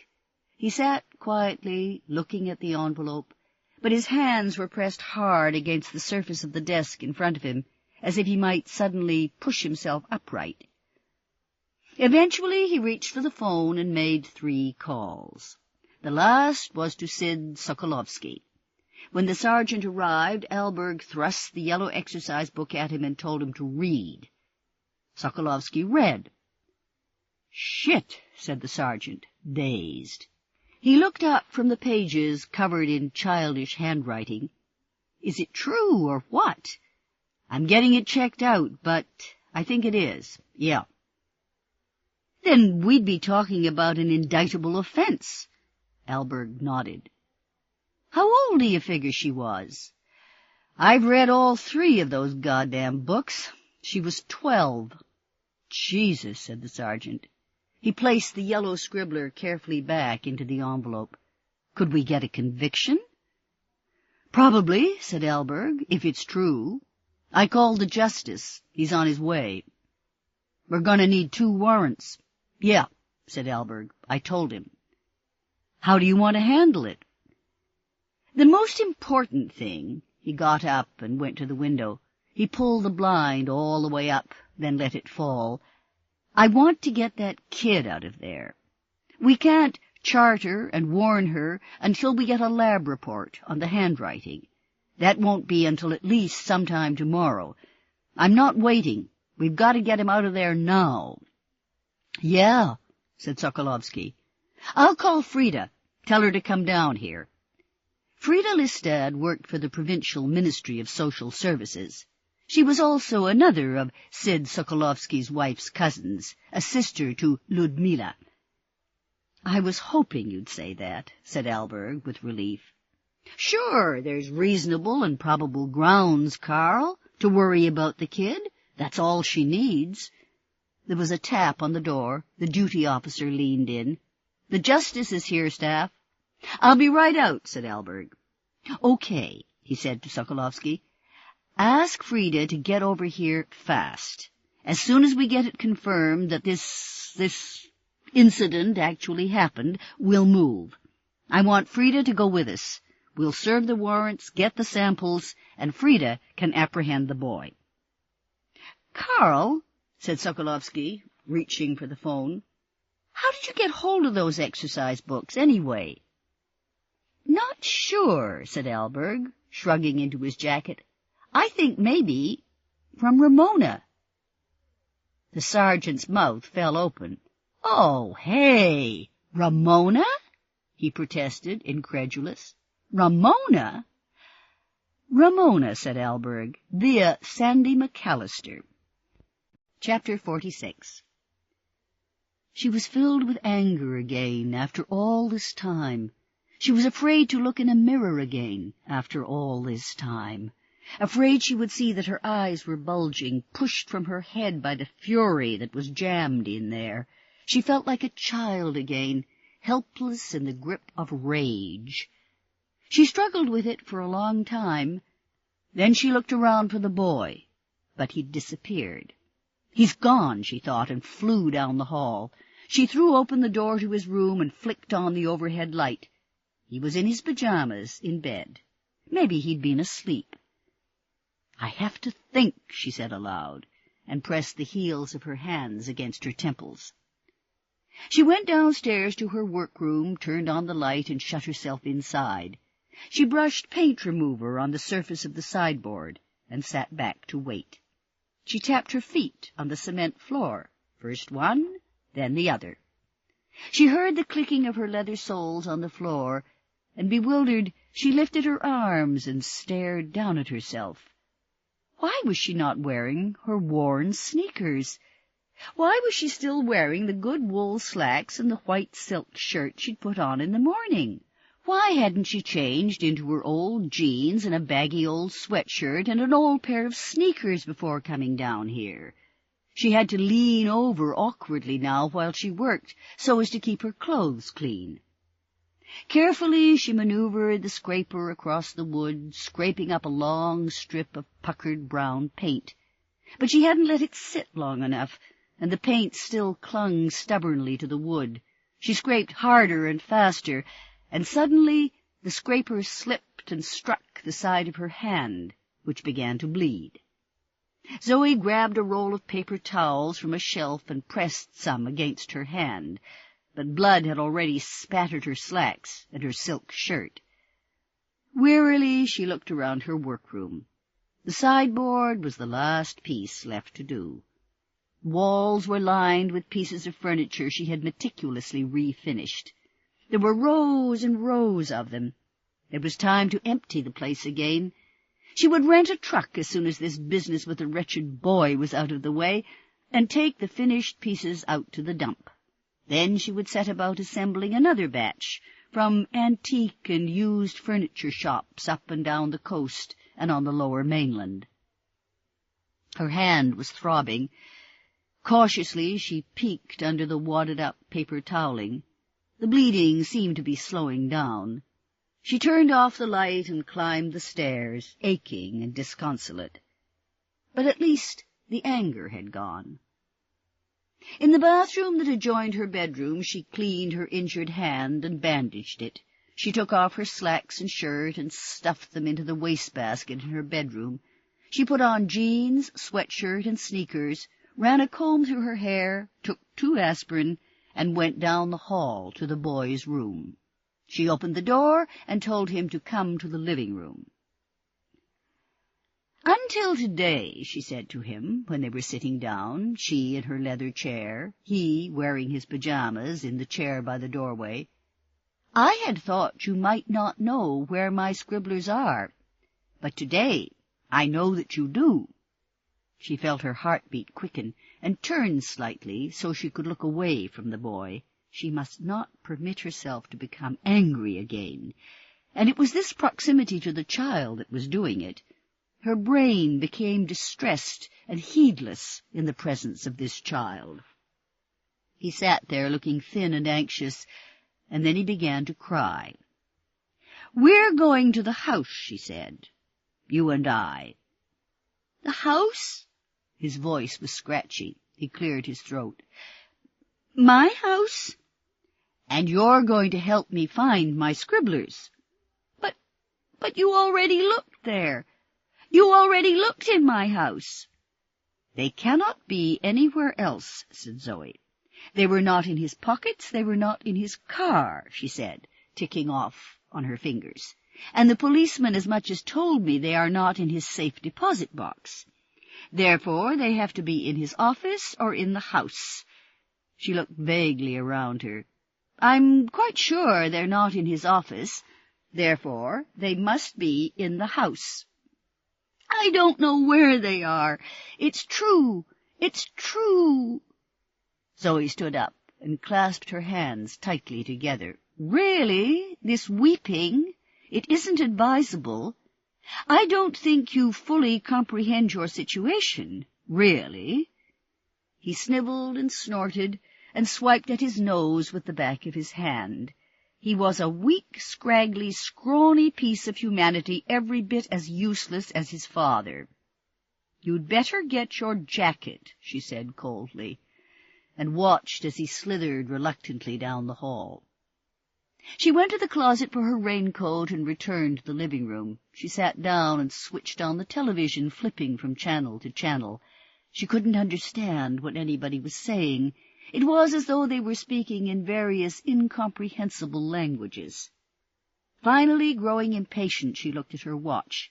With a shock, she saw that it was midnight. She had missed the last ferry.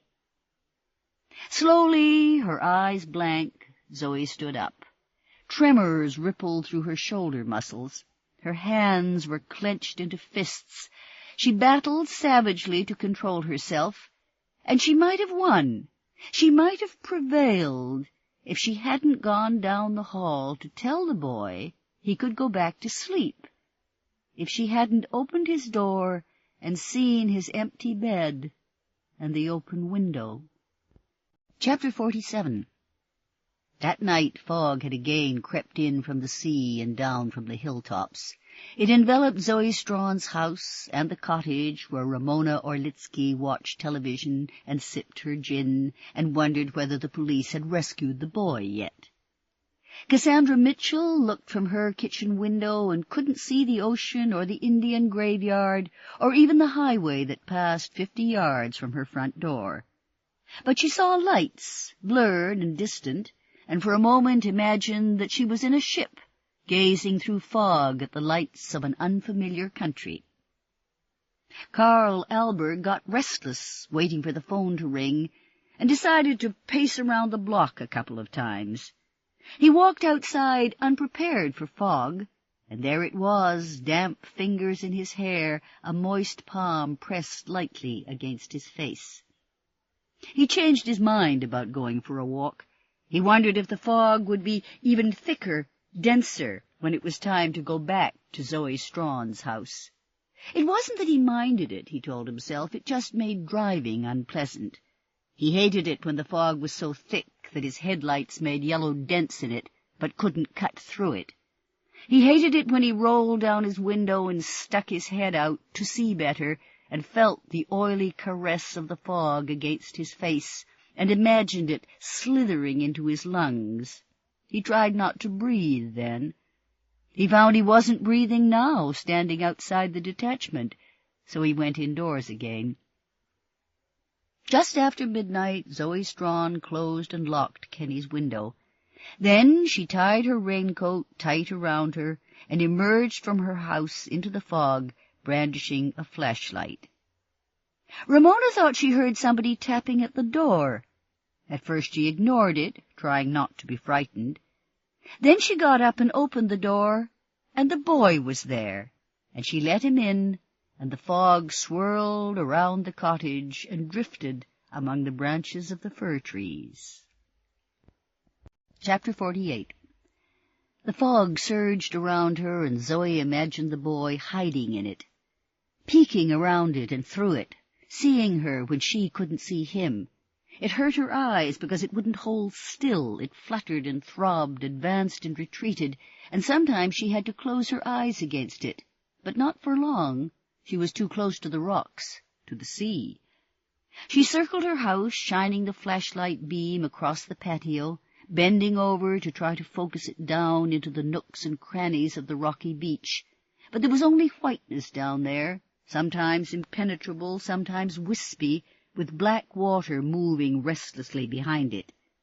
The cold ocean breezes were pushing more and more fog onto the land, piling it up like stricken clouds upon her property.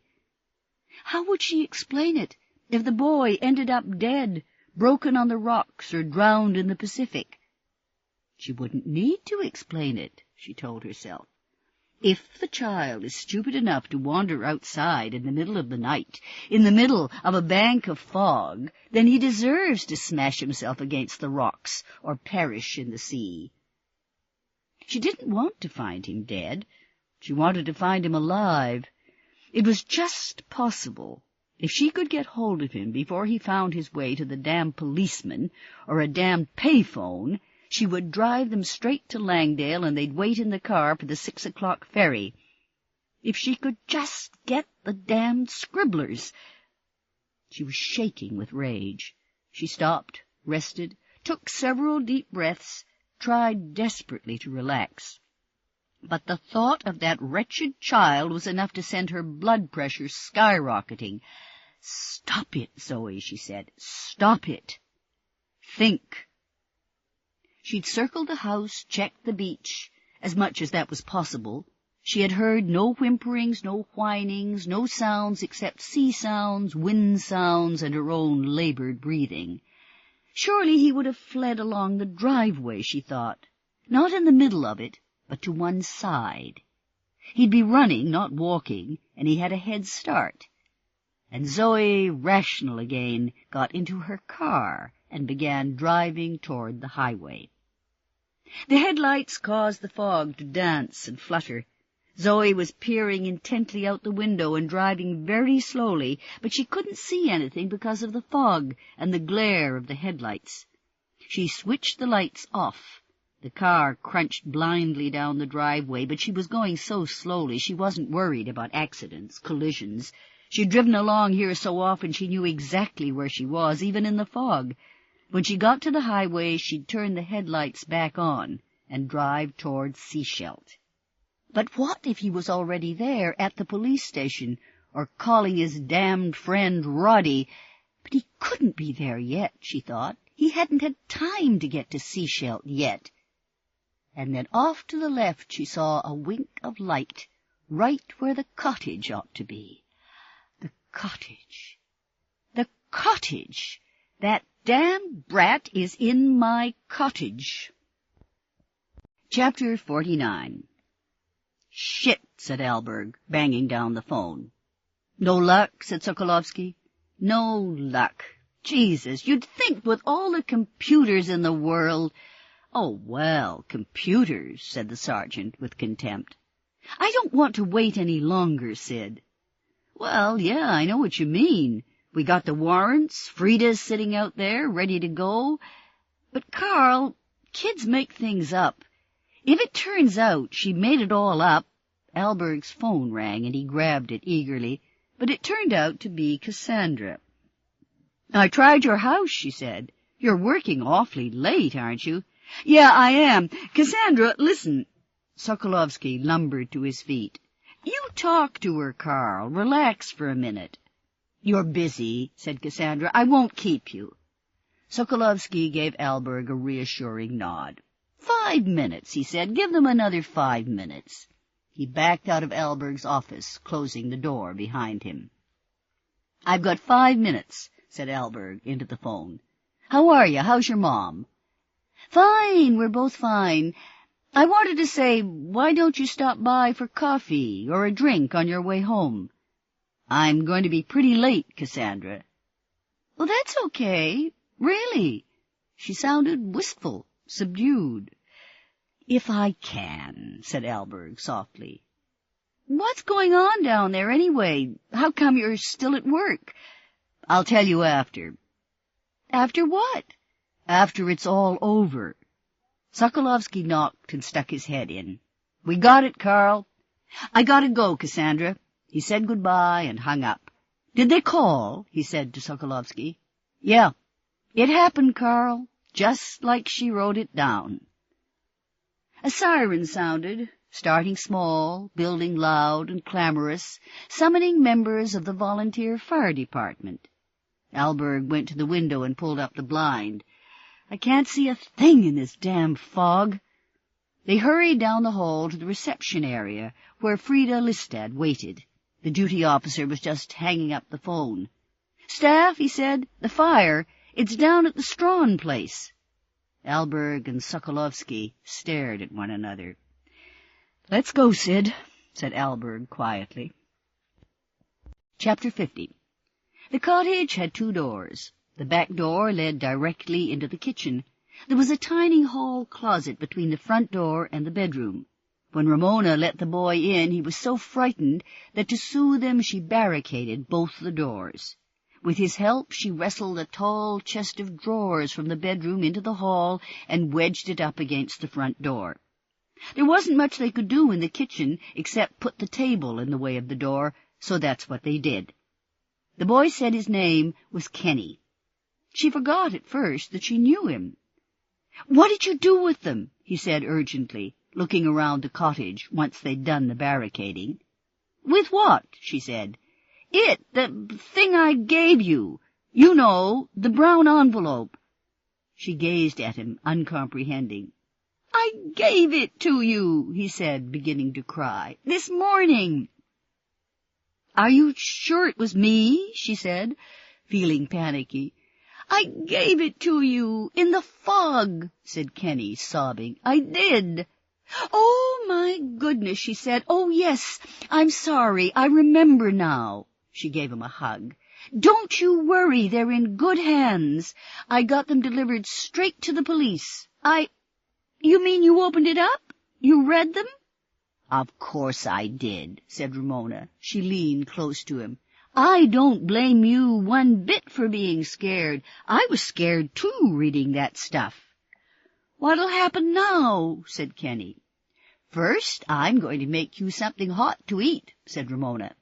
She got one of the fancy packages of chicken noodle soup down from the cupboard. Too bad I don't have any milk. I'll have to make it with water. "And then what?" said the boy.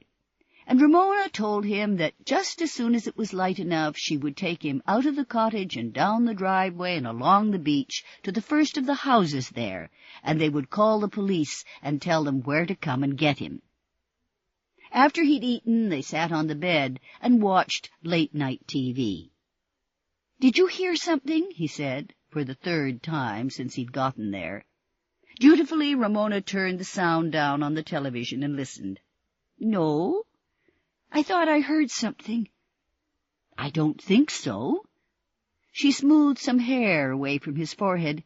It was like having her own children back.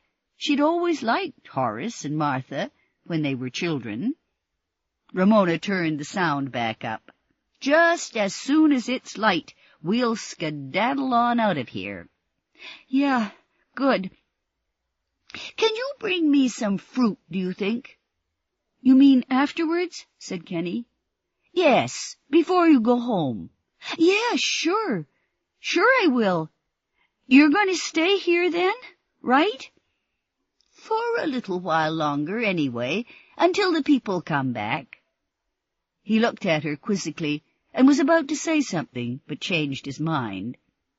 A commercial break interrupted the movie, and Ramona, chuckling with pleasure, triumphantly used the remote control device to turn off the sound. "Shh," said the boy. "I heard something," he whispered. He shuffled himself over closer to Ramona, who put her bony arm around his shoulder and strained to hear whatever he had heard. Suddenly, a great pounding began. It took Ramona a minute to figure out that it was coming from the front door. "It's her," said the boy, and he shot out of bed, looking around him wildly. The noise was thunderous, implacable. "My Lord," said Ramona, thrusting her bare feet into slippers. She grabbed the boy and hustled him into the kitchen. The hammering stopped. They heard quick footsteps at the side of the house, and it started again, this time at the back door. Bang, bang, bang, rhythmic and horrifying. "Who are you? What do you want?" Ramona shouted. She pushed the boy behind her. "Get out of my house!" bellowed a female voice. Ramona shook her head and leaned against the fridge. She was intensely agitated. She couldn't remember what she'd done with the remote control device. She kept clicking it, but there was nothing in her hand. She could see that it was empty. "What are we going to do?" cried the boy.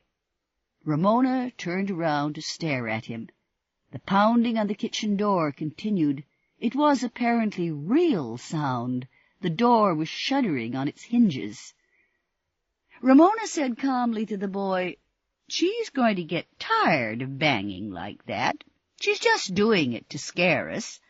Pretty soon she's going to break that window there, that kitchen window, or maybe the one in the living room, and climb right in here." She hurried into the living room and picked up the poker from beside the Franklin stove.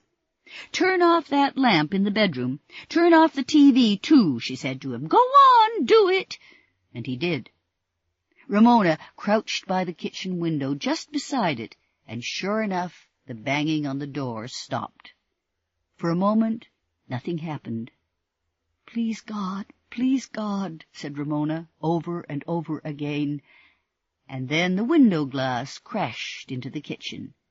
Ramona screamed and shut her eyes as the glass showered around and upon her.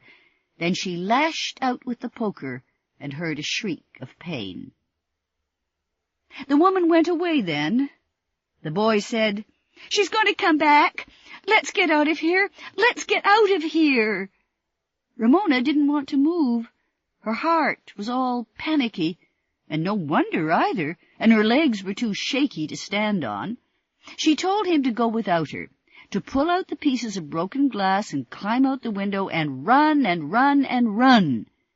But he said he wasn't going without her.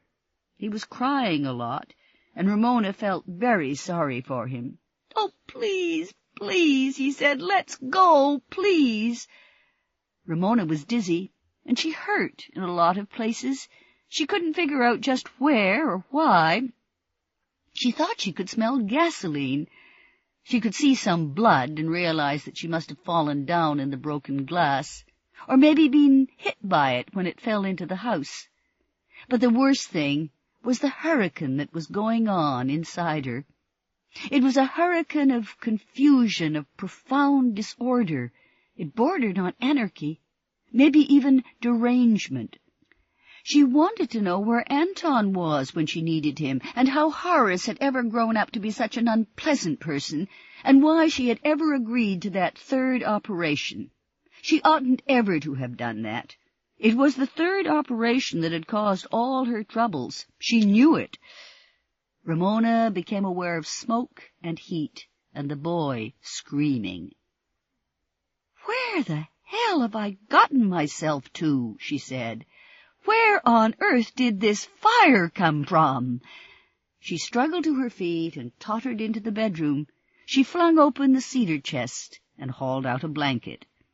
The boy was screaming louder, and there were flames in the cottage as well as smoke, and the noise of fire was deafening. Ramona thought about the chicken noodle soup she'd made, and she couldn't remember if she'd turned off the stove, and she began to sob. She dragged the blanket into the bathroom. "Here, come in here with me," she called, and Kenny ran after her. "What are we going to do? We're going to burn to death," he said. "No," said Ramona. "No." She turned on the water taps full blast and dumped the blanket into the tub. "Wait," she said, grabbing at his sleeve. "Don't go out there." "The window's too small," he yelled, staring up at the bathroom window. "Yes, yes," said Ramona. She dragged the blanket from the tub and wrapped it around him. She pushed him out of the bathroom and through the cottage. Her eyes and throat stung from the smoke. She heard the fire crackling and thought about fat melting, flesh melting. She felt the fire on her skin, but it didn't hurt.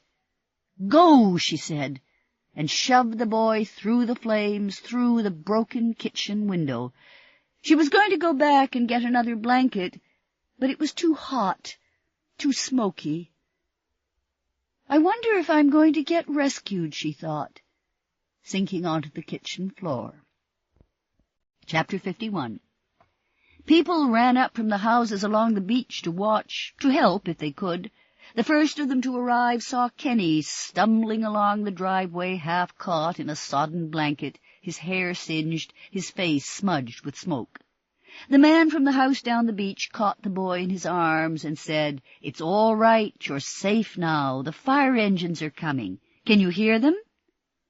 Kenny gestured frantically at the burning cottage. "She's still in there," he said. And then the fire engine arrived, and the man told the firefighters, "This boy was in the fire. I'm taking him to my place, but he says there's somebody else in there, a woman." "Is it Miss Strachan?" the fireman asked Kenny. No, it's an old lady, said the boy. And the fireman said they'd try to get her out, and the man, a big, strong man with gray hair, carried Kenny off along the driveway and down to the beach and over the sand to the house where he lived with his wife. The cottage fell in on itself, all fire and noise, and nobody could go in there to get the old lady out. Allberg arrived with Frida Listad and Sid Sokolovsky. The firefighters were shouting at one another as they hosed down the fir trees surrounding the burning building.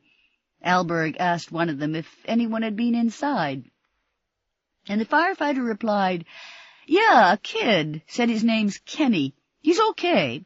Brian Forbes took him to his place. The kid said there was a woman, too." He shook his head. He was smoke-smeared, already exhausted. "But there was nothing we could do." "I'll see to the boy," said Frida Listad. "I know where Brian Forbes lives." "Good," said Sid Sokolovsky. "Give us a call later, okay?" When she'd gone, Allberg said, "It's Ramona." He was staring at the fire. "Ramona's in there." He glanced across the circle of spectators and saw Zoe Strachan standing motionless apart from the others. "Come on," he said to Sokolovsky. He started walking toward her. She saw him and turned away, heading for the house. They followed her. Zoe Strachan walked, not slowly, not quickly, and they kept pace behind her, 3 pairs of feet scrunching on the gravel. Allberg, uneasy in the fog, was anxious not to lose sight of her, yet it seemed he couldn't hurry. It was a dreamlike experience, following her up the gravel driveway, as if he'd been summoned. The shouts of the firefighters grew fainter, the fog seemed to grow thicker, the sea talked to the night, to the fog, in a restless, broody mutter. Allberg walked, and Sid trailed quietly in his wake, and Allberg watched Zoe Strachan's arms swinging, her hips swaying, and he remembered having had all those lustful thoughts about her, and he realized that he had them still. As they approached her house, he saw her car parked askew in the driveway and the driver's door open. She reached the doorstep and turned to face them. "I have here 2 warrants," said Allberg. Zoe looked behind him at Sid Sokolovsky. She seemed very calm. "One of them," said Allberg, "permits me to retain possession of 3 exercise books, apparently belonging to you, which were delivered anonymously to the Seashell Detachment, RCMP." Zoe Strachan smiled very faintly. "The other," said Allberg, "is a warrant to seize known samples of your handwriting." "Such a lot of fuss," said Zoe Strachan.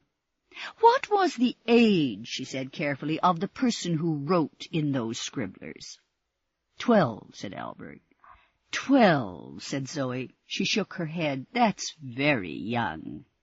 "Yeah," said Allberg, "but old enough to know what she was doing, and old enough to be charged for it." He leaned slightly closer to her. "Have you been at it again, Miss Strachan?" There was no response. "I think you have." He heard through the drifting fog only the sound of the sea. "We need the samples now," he said, holding out the warrant. She looked at it for a moment, then she raised her eyes to Allberg's face and gave him a smile of such warmth and charm that he was sure she must have misunderstood him. "Of course," she said. "I'll be happy to cooperate." Chapter 52. The fog was poking and prodding around the house, so as soon as the policeman left, Zoe locked all the doors and windows and turned the heat up high. It was such a relief having her house all to herself again. Her shoulder was very sore where it had been struck, so she ran a hot bath, poured in several handfuls of Yardley's bath salts, undressed and soaked for almost an hour, sipping white wine. She added more hot water whenever she began cooling off. Eventually the pain in her shoulder dulled, and she felt herself relaxing. She closed her eyes, enjoying the fragrance of the bath salts, running her hands slowly across her body, feeling sleepy and voluptuous. All a person needed, she thought, to ensure her physical and mental health was solitude, seclusion. The rage was big and strong, and getting all the time bigger and stronger. Zoe imagined anger taking up all the room in her body, growing and growing, pushing other stuff out. Her eyes would pop out of their sockets, her brain would squeeze itself out through her mouth, all the yucky things inside her, intestines and stuff, would push out where she had BMs. It was very scary. She didn't even need the old people's trees anymore, because she'd found an even better private outdoor place. But that didn't make any difference to the size of her anger. She found it down the road past where the gravel began. She was going along the road one day, the dust from the gravel getting all over her feet and their brown sandals, turning her sandals gray, just like her feet, and next to the road was a field that didn't have anything in it except weeds. Beyond the field were some trees, not a whole bunch of them like a forest, just a few.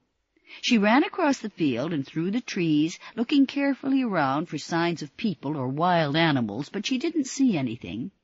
On the other side of the trees, the land kind of dipped, and at the bottom of the dip was a big old barn. This became her private outdoor place. The front door of the barn was broken and hanging open. The first time she went inside, she heard some rustling, and her skin got all cold and crawly. Then she saw a cat looking at her from behind a big piece of rusty machinery. Zoe moved a little bit away from the door, and the cat ran to it and through it and far away. At the side of the barn was a ladder. She climbed it and found a bunch of hay up there and a kind of window without any glass in it. She liked to lie down in the hay and look over the edge to the big floor of the barn down below her. There was always a lot of dust, and when the sun shone, the air was full of little bits of floating stuff. It smelled good in the barn, and maybe she was the only person in the world who knew it was there. She started going there almost every day, except when it rained, because then it was chilly and clammy in the hay. She was very glad she'd found it. It was much better than sitting up in a dumb apple tree. But she was still jam-packed with rage. She found things in the barn, tools made of metal all rough and flaky with rust, and she banged with them at the dirt floor and the hanging-down door, using all her strength, and this made her tired, but she was still just as angry as ever. One day when she'd done this, she climbed up the ladder and lay down on the hay, and then all of a sudden there was a picture in her head. Zoe climbing the side fence into the old people's yard, and nobody seeing her, because it was night. She wondered why she hadn't thought of this before. Zoe began to feel drowsy in the bath. It was difficult to keep her eyes open, and her limbs felt flimsy, unsubstantial. She pulled the plug, set her wine-glass on the floor, and got on her knees to wash her hair under the tap. When she was out of the tub and wrapped in a terry-cloth robe, she cleaned and dried the entire bathroom thoroughly. Then she used the hair-dryer. Her hair was thick and glossy, and she had never minded the silver in it. It was very quiet in her bedroom when she turned off the dryer. Suddenly she was stricken by melancholy. She sat on the edge of her bed and doubted, for a few moments, the wisdom of every decision she had ever made. That night she didn't go to sleep when she went to bed. She kept herself awake by planning. It seemed a very long time, though, before the rest of the people in her house were asleep. She kept on just about dozing off. Finally she got up and moved her desk chair underneath one of the windows and opened the window. Then she sat in the chair wearing only her nightgown, and the cool air coming in the window made her shiver and kept her awake. Late at night she heard her parents come upstairs. She heard their voices for a while, although she couldn't tell what they were saying. Then she heard their bedroom door close, and everything was quiet. She knew that Benjamin wasn't in bed yet. He probably wasn't even home yet from wherever he'd gone with his friends. Zoe was starting to get cold, and she was impatient, too. Either she had to go right away, or she'd have to wait for Benjamin, and she didn't know how long he'd be. He might be hours, and even when he got home he might not go right to sleep.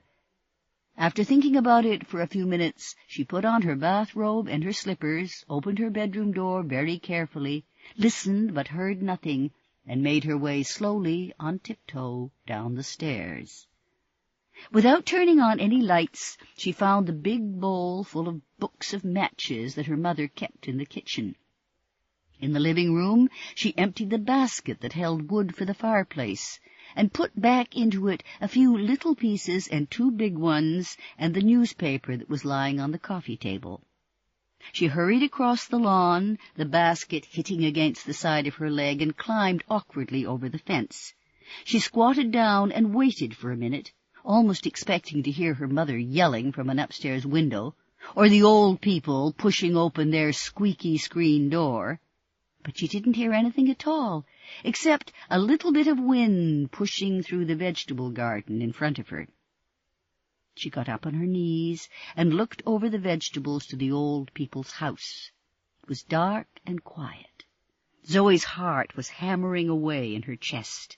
After a while she got up and began to sneak toward the house. The grass was damp, and so were the bottoms of her slippers. Her bathrobe got caught on a rose bush for a minute. She had to put down the basket and use both hands to pull herself free. When she was near the house, she squatted down again and listened some more, but still she heard nothing, and no light came on. She scooted underneath the back porch and waited for a minute, listening as hard as she could, before getting out the newspaper to be really sure nobody was awake in that house. Then she made a fire. After a while, Zoe rallied. She went to her closet and thought about what to wear. She flipped through her bar clothes, smiling. Dresses with no back, dresses with very little front, dresses with huge full skirts and tiny waists, slinky things, sexy things, little girl things, a cowgirl's outfit, something that looked like a nurse's uniform. She began to feel melancholy again, and turned to the other closet where her ordinary clothes hung. She chose a sweater in almost exactly the same shade of blue as her eyes, and a flowered skirt that had some of the same color blue in it. She put on the skirt and sweater and slipped her feet into a pair of dark blue flat-heeled shoes. She wore no underwear and no jewelry. Zoe scrunched up newspaper and laid kindling and then the 2 big pieces of wood on top. She got the matchbook out of her bathrobe pocket and lit the paper in 3 places. Then she scrabbled out from under the porch and ran. She was halfway to the fence when she remembered the basket. She thought about leaving it there to burn up with the porch, but she knew her mother would miss it, so she turned around and ran back and grabbed it. Just in time, too. It was warm, almost hot, when she touched it. The fire was already burning hard and making crackling noises. Zoe sprinted across the old people's yard and threw herself over the fence and bolted for the back door of her house. Inside she refilled the basket, put it back next to the fireplace, and ran as quietly as she could upstairs to her room. She sat looking out of her window while she caught her breath. She watched as the old people's porch set fire to their house. It was a much bigger fire than she'd expected. She could smell the smoke and feel the heat from it all the way over here in her own yard, her own house, her own room. She heard Benjamin come crashing up the stairs, yelling at the top of his lungs, and then her mother and father got up in a big hurry, shouting and banging doors. Zoe got into bed and pulled the covers up to her chin. The fire burned up the porch and the whole house, and the old people, too, and Zoe's anger got burned up with them. Zoe looked into the mirror and smoothed the palms of her hands over her face. She slowly ran her fingers through her hair, first one hand, then the other, 5 times each. She looked at herself critically and saw a serious face with steady eyes. She watched herself, looking for signs of anger or of fear, but there were none. She went into the kitchen for 2 dishpans and a paring knife. In the living room she put on the tape of Pachelbel's Canon. She turned the sound up, switched off the lights, and returned to her bedroom. She left the door open wide to let the music in. She lay in the middle of her bed, positioned the dishpans on either side of her, and cut her wrists with the paring knife. When they found her the next day, practically all of the blood had fallen into the dishpans. Chapter 53. A watch was kept all night on Zoe Strachan's driveway. The next afternoon, headquarters faxed to Allberg the report from the lab. It said that the scribblers appeared to have been written by Zoe Strachan. He also received word from the fire inspector that arson was suspected in the blaze that had destroyed her cottage. He told Sokolovsky to follow in a patrol car, and he set off for Zoe Strachan's house. By the time he got there, she had been dead for 18 hours. When he finally returned to the detachment at 6 o'clock, Isabella was still at her desk. "Isabella, I told you to go home hours ago." "I know," she said, cranking paper into her typewriter. "It's better that I keep busy." He sat on the edge of her desk. "I'm sorry about Ramona." "I know you are," she said. "You did all you could. She just didn't want us to find her." "She saved the kid's life, you know." "That's what I heard." She looked up at him. "You look awful, if you don't mind my saying so." "I don't mind." He went down the hall to his office, pulling off his jacket. He sat behind his desk and rubbed his face with both hands. "Jesus, Jesus, Jesus," he muttered. There was a knock at the door. "What is it?" She opened the door. "Bernie Peters is here to see you. Right here behind me," she added quickly. "No, Isabella," he said wearily. "Please, send her away." Isabella vanished, and a small, nut-brown person materialized in his doorway. "How d'ye do?" she said, sticking out her hand. Her face looked like crunched-up tissue paper. He'd never seen so many lines and creases. He floundered to his feet and shook her hand. "Karl Allberg." "She says you want somebody to do for you." He was pretty sure her hair was dyed. It was an unnaturally brilliant shade of brown. She wore it in tiny curls covered by a hairnet. "Well, I was, yes." She wore a white uniform under a waist-length brown jacket. On her feet were white shoes, the kind worn by nurses and waitresses. From her bony wrist dangled a pea-green purse. "Well, are you, or ain't you?" She peered at him with bright eyes, small and black. Allberg studied her for a moment, then sat down behind his desk. "I have to ask you some questions." "Shoot." "Have you got anything against unmarried men?" "Nope." "Or cats?" "Nope." "How about police officers?" "Police officers saved my bacon more times than I can count." "Really?" he said hopefully. Sit down, Miss Peters." "I don't mind if I do." "Good. Now, go on." "I was a married woman for a period of time." "Uh-huh. But I picked myself a bad apple." Allberg gave a sympathetic cluck. "He used to wallop me." "Was this here, in Sechelt?" "Nowhere else." "Huh. How long did you stick it out?" 17 lickings he gave me before we finally got him put away." "Jesus." "I don't hold with blasphemy." "Sorry. Where is he now?" 1975 it was. He's out by now, of course. But he dispatched himself well away from here, you can bet your boots on that." She sat with her back straight, her feet together, her green purse upright on her lap. He had absolutely no idea how old she was. "Well, I do need some help, all right. I could come Wednesday afternoons or Monday mornings." "How about Wednesday afternoons?" She stood up. "Done," she said. "I'll be there, 1 o'clock, on the dot, through till 5. She'll tell me how to get to your place. The typer out there." Again she stuck out her hand. "I'm pleased to make your acquaintance," she said. Chapter 54. At the end of the day, Allberg went home, and as he drove he thought about Kenny, now safely delivered to the house of his friend Roddy to await the arrival of his grandparents. And he thought about Ramona, too.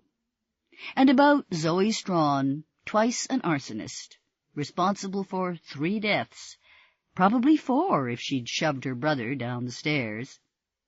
A late winter rain had arrived during the afternoon, and it continued to fall, sometimes heavy, sometimes light, as Allberg drove. The wind had picked up, too, and he made his way more slowly than usual along the highway between Sechelt and Gibson's, watching for tree branches on the road. There was very little traffic on the highway. It was dark when he got home. He'd forgotten to leave a light on in his house, and it looked dead, he thought, sitting there on the side of the hill, bleak, inert, unoccupied, and dead, a corpse of a house. But it wasn't unoccupied, he reminded himself, and therefore it certainly wasn't dead. He pulled up next to the somewhat rickety fence, upon which great masses of hydrangea bushes leaned, their uncut blooms now a brown-gold color, as though winter had rusted them. He walked up the cracked sidewalk to the front door, considering again whether he ought to try to purchase his house instead of continuing to rent it, or maybe he should start looking for something else to buy. This damn place was old and badly cared for. It was probably falling apart around him. Ramona Orlitsky had been a hero. Allberg wondered if she'd known that before she died. Inside, he called for the gray cat and heard a squeaky meow in response. He turned on the hall light and saw her get up from the sofa in the living room, slowly, stretching first her front legs and then her back legs, yawning. He'd been very pleased when she and her kitten, who was now an adult cat, had first begun sleeping in the house instead of in the cardboard box in the sun porch. It was good to have other creatures living in the house with him. Neither of them had names.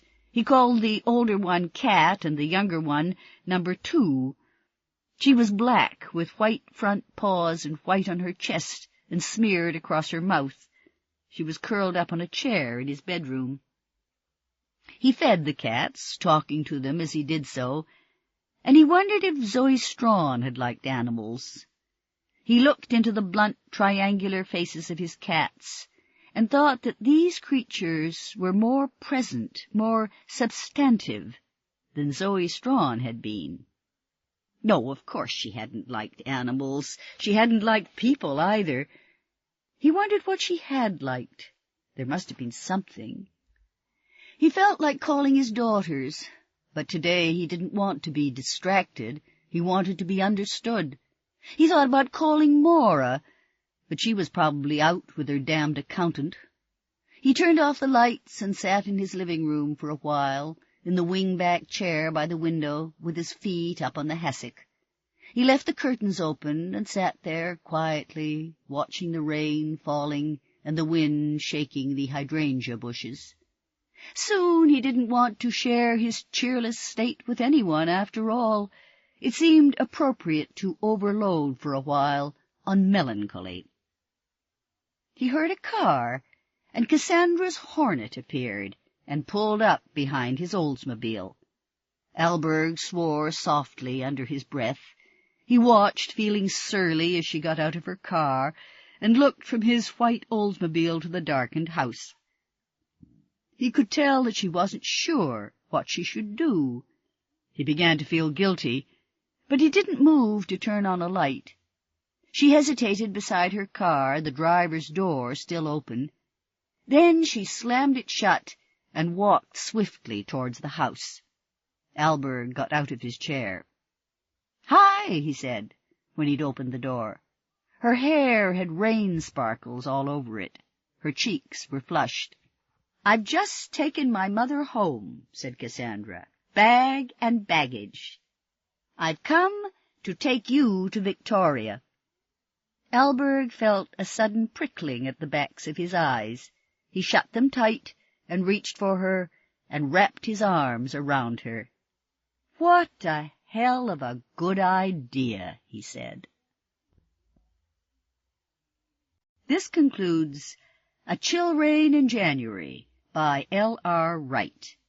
Narrated by Aileen Seaton, monitored by Georgina Madot, Kitty McGrath, and Kathleen Miller. Completed August 1990